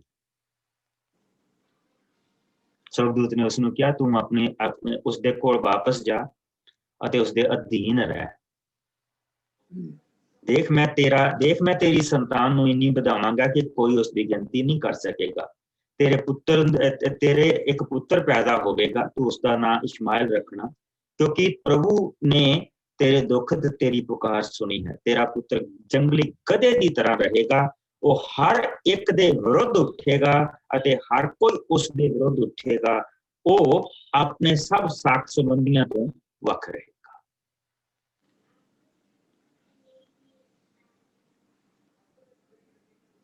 ਉਸਦੀ ਜ਼ਿੰਦਗੀ, ਉਸਦੇ ਕੰਮ, ਸਭ ਕੁਝ ਪ੍ਰਭੂ ਨੇ ਦੱਸ ਦਿੱਤਾ। ਹਾਜਰਾ ਨੇ ਕਿਹਾ ਕਿ ਮੈਂ ਸੱਚਮੁੱਚ ਪ੍ਰਭੂ ਦੇ ਦਰਸ਼ਨ ਕੀਤੇ ਹਨ ਤੇ ਫਿਰ ਵੀ ਜਿਉਂਦੀ ਰਹੀ ਹਾਂ। ਉਸਨੇ ਅੱਗੇ ਕਿਹਾ, ਹੇ ਪ੍ਰਭੂ, ਤੂੰ ਦੇਖਣ ਵਾਲਾ ਪਰਮੇਸ਼ਰ ਹੈ। ਇਸ ਲਈ ਲੋਕ ਉਸ ਖੂਹ ਨੂੰ ਜੋ ਕਾਦੇਸ਼ ਅਤੇ ਬਰਦ ਦੇ ਵਿਚਕਾਰ ਹੈ, ਉਸ ਦਾ ਖੂਹ ਜੋ ਜਿਉਂਦਾ ਹੈ ਅਤੇ ਦੇਖਦਾ ਹੈ ਕਹਿੰਦੇ ਹਨ। ਸੋ ਹਾਜਰਾ ਨੇ ਅਬਰਾਮ ਦੇ ਲਈ ਇੱਕ ਪੁੱਤਰ ਨੂੰ ਜਨਮ ਦਿੱਤਾ, ਜਿਸ ਦਾ ਨਾਂ ਉਸਨੇ ਇਸ਼ਮਾਇਲ ਰੱਖਿਆ। ਇਸ਼ਮਾਇਲ ਦਾ ਜਨਮ ਸਮੇਂ ਅਬਰਾਮ ਦੀ ਉਮਰ 86 ਸਾਲਾਂ ਦੀ ਸੀ। ਕੱਲ ਨੂੰ ਹੁਣ ਦੂਸਰੇ ਪੁੱਤਰ ਬਾਰੇ ਦੇਖਾਂਗੇ, ਫਿਰ ਦੋਨਾਂ ਨੂੰ ਮਿਲਾਵਾਂਗੇ, ਦੋਨਾਂ ਦੇ ਵਿੱਚੋਂ ਫਿਰ ਦੇਖਾਂਗੇ ਕਿ ਕਿਸ ਤਰ੍ਹਾਂ ਪ੍ਰਭੂ ਦੀ ਜਿਹੜੀ ਬਰਕਤ ਆ ਉਹ ਹਾਜਰਾ ਤੋਂ ਨਹੀਂ, ਕਿਸ ਤਰ੍ਹਾਂ ਸਾਡੀ ਬਰਕਤ ਇਸ ਧਰਤੀ ਦੇ ਯਰੂਸ਼ਲਮ ਦੇ ਵਿੱਚ ਨਹੀਂ, ਕਿੱਦਾਂ ਸਾਡਾ ਅੱਜ ਦਾ ਜਿਹੜਾ ਇਜ਼ਰਾਈਲ, ਇਸ ਧਰਤੀ ਦਾ ਇਜ਼ਰਾਈਲ ਨਹੀਂ। ਇਹ ਤਾਂ ਸਿਰਫ ਪ੍ਰਭੂ ਨੇ ਸਾਨੂੰ ਉਦਾਹਰਨ ਦੇਣ ਦੇ ਲਈ ਇਸ ਇਜ਼ਰਾਈਲ ਨੂੰ ਰੱਖਿਆ ਹੈ। ਨਹੀਂ ਤਾਂ ਉਹਨਾਂ ਦੇ ਆਲੇ ਦੁਆਲੇ ਦੇਖੋ ਕਿੰਨੇ ਕੰਟਰੀ, ਇੱਕ ਪਾਸੇ ਉਹਨਾਂ ਦੇ ਇਜਿਪਟ ਬੈਠਾ ਹੈ, ਉੱਤੇ ਉਹਨਾਂ ਦੇ ਲਬਨਾਨ ਬੈਠਾ ਆ, ਫਿਰ ਸੀਰੀਆ ਬੈਠਾ ਆ, ਜੋਰਡਨ ਬੈਠਾ ਆ, ਸਭ ਚੱਬੜ ਨੂੰ ਫਿਰਦੇ ਉਸ ਨੂੰ, ਹਰ ਪਾਸੇ ਤੋਂ ਘਿਰਿਆ ਹੈ। ਲੇਕਿਨ ਪ੍ਰਭੂ ਨੇ ਜੇ ਉਸਨੂੰ ਰੱਖਿਆ ਆ ਤਾਂ ਉਹਨਾਂ ਯਹੂਦੀਆਂ ਵਾਸਤੇ ਨਹੀਂ ਰੱਖਿਆ ਆ, ਉਹ ਸਾਡੇ ਵਾਸਤੇ ਦੇਖਣ ਨੂੰ ਰੱਖਿਆ ਬਸ। ਤੇ ਮੈਂ ਆਪਣੇ ਵਾਅਦੇ ਪੂਰੇ ਕਰਨ ਵਾਲਾ ਪਰਮੇਸ਼ਰ ਹਾਂ। ਮੈਂ ਦੇਖੋ ਇਹਨਾਂ ਦੇ ਪੁਰਖੇ ਦੇ ਨਾਲ ਵਾਅਦਾ ਕੀਤਾ ਸੀ, ਉਸਨੂੰ ਪੂਰਾ ਕੀਤਾ ਹੈ। ਤੁਸੀਂ ਅੱਜ ਵੀ ਦੇਖ ਲਓ, और इसे तरह जिहड़ा मैं तुहाडे नाल वादा उस स्वर्ग दे यरूशलेम दा कीता है उसनूं भी पूरा कर। Let us pray. Hallelujah. प्रभु जी ਅਸੀਂ तेरा बहुत शुक्र करते हैं इस समय दे लई, तेरी दया दे लई, तेरे रहम दे लई। प्यारे प्रभु, हर चीज जो असी तेरे नवे नेम तो या पुराने नेम तो पढ़ते हैं, खुदावंद सानू कितनी बरकत इन्हां चीजां तो मिलदी है। सानू अन्ना विश्वास करन दे लई नहीं किया गया, बल्कि साडे विश्वास ते प्रभु ने थम गड्डे हो। ਅਸੀਂ ਉਹਨਾਂ ਥੰਮਾਂ ਦੇ ਵੱਲ ਦੇਖ ਕੇ ਪ੍ਰਭੂ ਜੀ ਤੇਰੇ ਤੇ ਵਿਸ਼ਵਾਸ ਕਰਦੇ। ਔਰ ਅਸੀਂ ਪ੍ਰਭੂ ਜੀ ਰੇਤ ਦੇ ਉੱਤੇ ਖੜੇ ਹੋ ਕੇ ਨਹੀਂ ਕਹਿੰਦੇ ਕਿ ਮੈਂ ਪ੍ਰਭੂ ਤੇ ਵਿਸ਼ਵਾਸ ਕਰਦਾ, ਅਸੀਂ ਚੱਟਾਨ ਤੇ ਖੜੇ ਹਾਂ ਔਰ ਉਹਦੇ ਤੇ ਆਪਣਾ ਘਰ ਸਮਝਦੇ। ਤੇਰਾ ਬਹੁਤ ਸ਼ੁਕਰ। ਮੈਂ ਪ੍ਰਭੂ ਜੀ ਆਪਣੇ ਭੈਣ ਭਰਾਵਾਂ ਦੇ ਲਈ ਤੇਰਾ ਸ਼ੁਕਰ ਕਰਦਾ। ਖੁਦਾਵੰਦ ਇਹਨਾਂ ਦੇ ਨਾਲ तेरे वचन दे विचों मैनू भी बरकत मिलती है और बहुत सारिया तो प्रभु जी चीज़ां ऐसियां सिखाना मैनू भी जिन्हां दी मैं कोई तैयारी नहीं की होती। खुदावंद इस दे लई मैं तेरा शुक्र करदा। अपने भैन भरावां नूं प्रभु जी मैं तेरे छेदे हुए हत्थां दे विच दिंदा, जिथे तू प्रभु जी सानूं प्यार दिखाया अपना तेरी मां तेनू भुल सकती है, पर देख मैं तेरी शक्ल अपनी हथेली पे बनाई, मैं नहीं तेनू कभी भी। तो प्रभु जी तू अपने बच्चों और मेरे ते खुदावंद कृपा कर। तन दी तंदुरुस्ती, मन दा तगड़ापन और शुद्धता और आत्मा की नजदीक।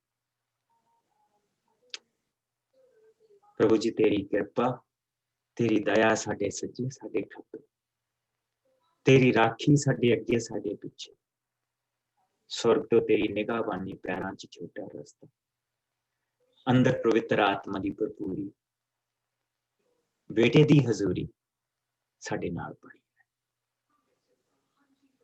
मेरे प्यारे प्रभु जब तक असीं दोबारा मिलीए तेरा हाथ साडे सब दे नाल बनी रहे, तेरी राखी ते साडे सब दे नाल बनी रहे और तेरा प्यार, तेरा आनंद, तेरा आराम, तेरी शांति प्रभु जी साडे सब दी जिंदगी दे विच बनी जाए।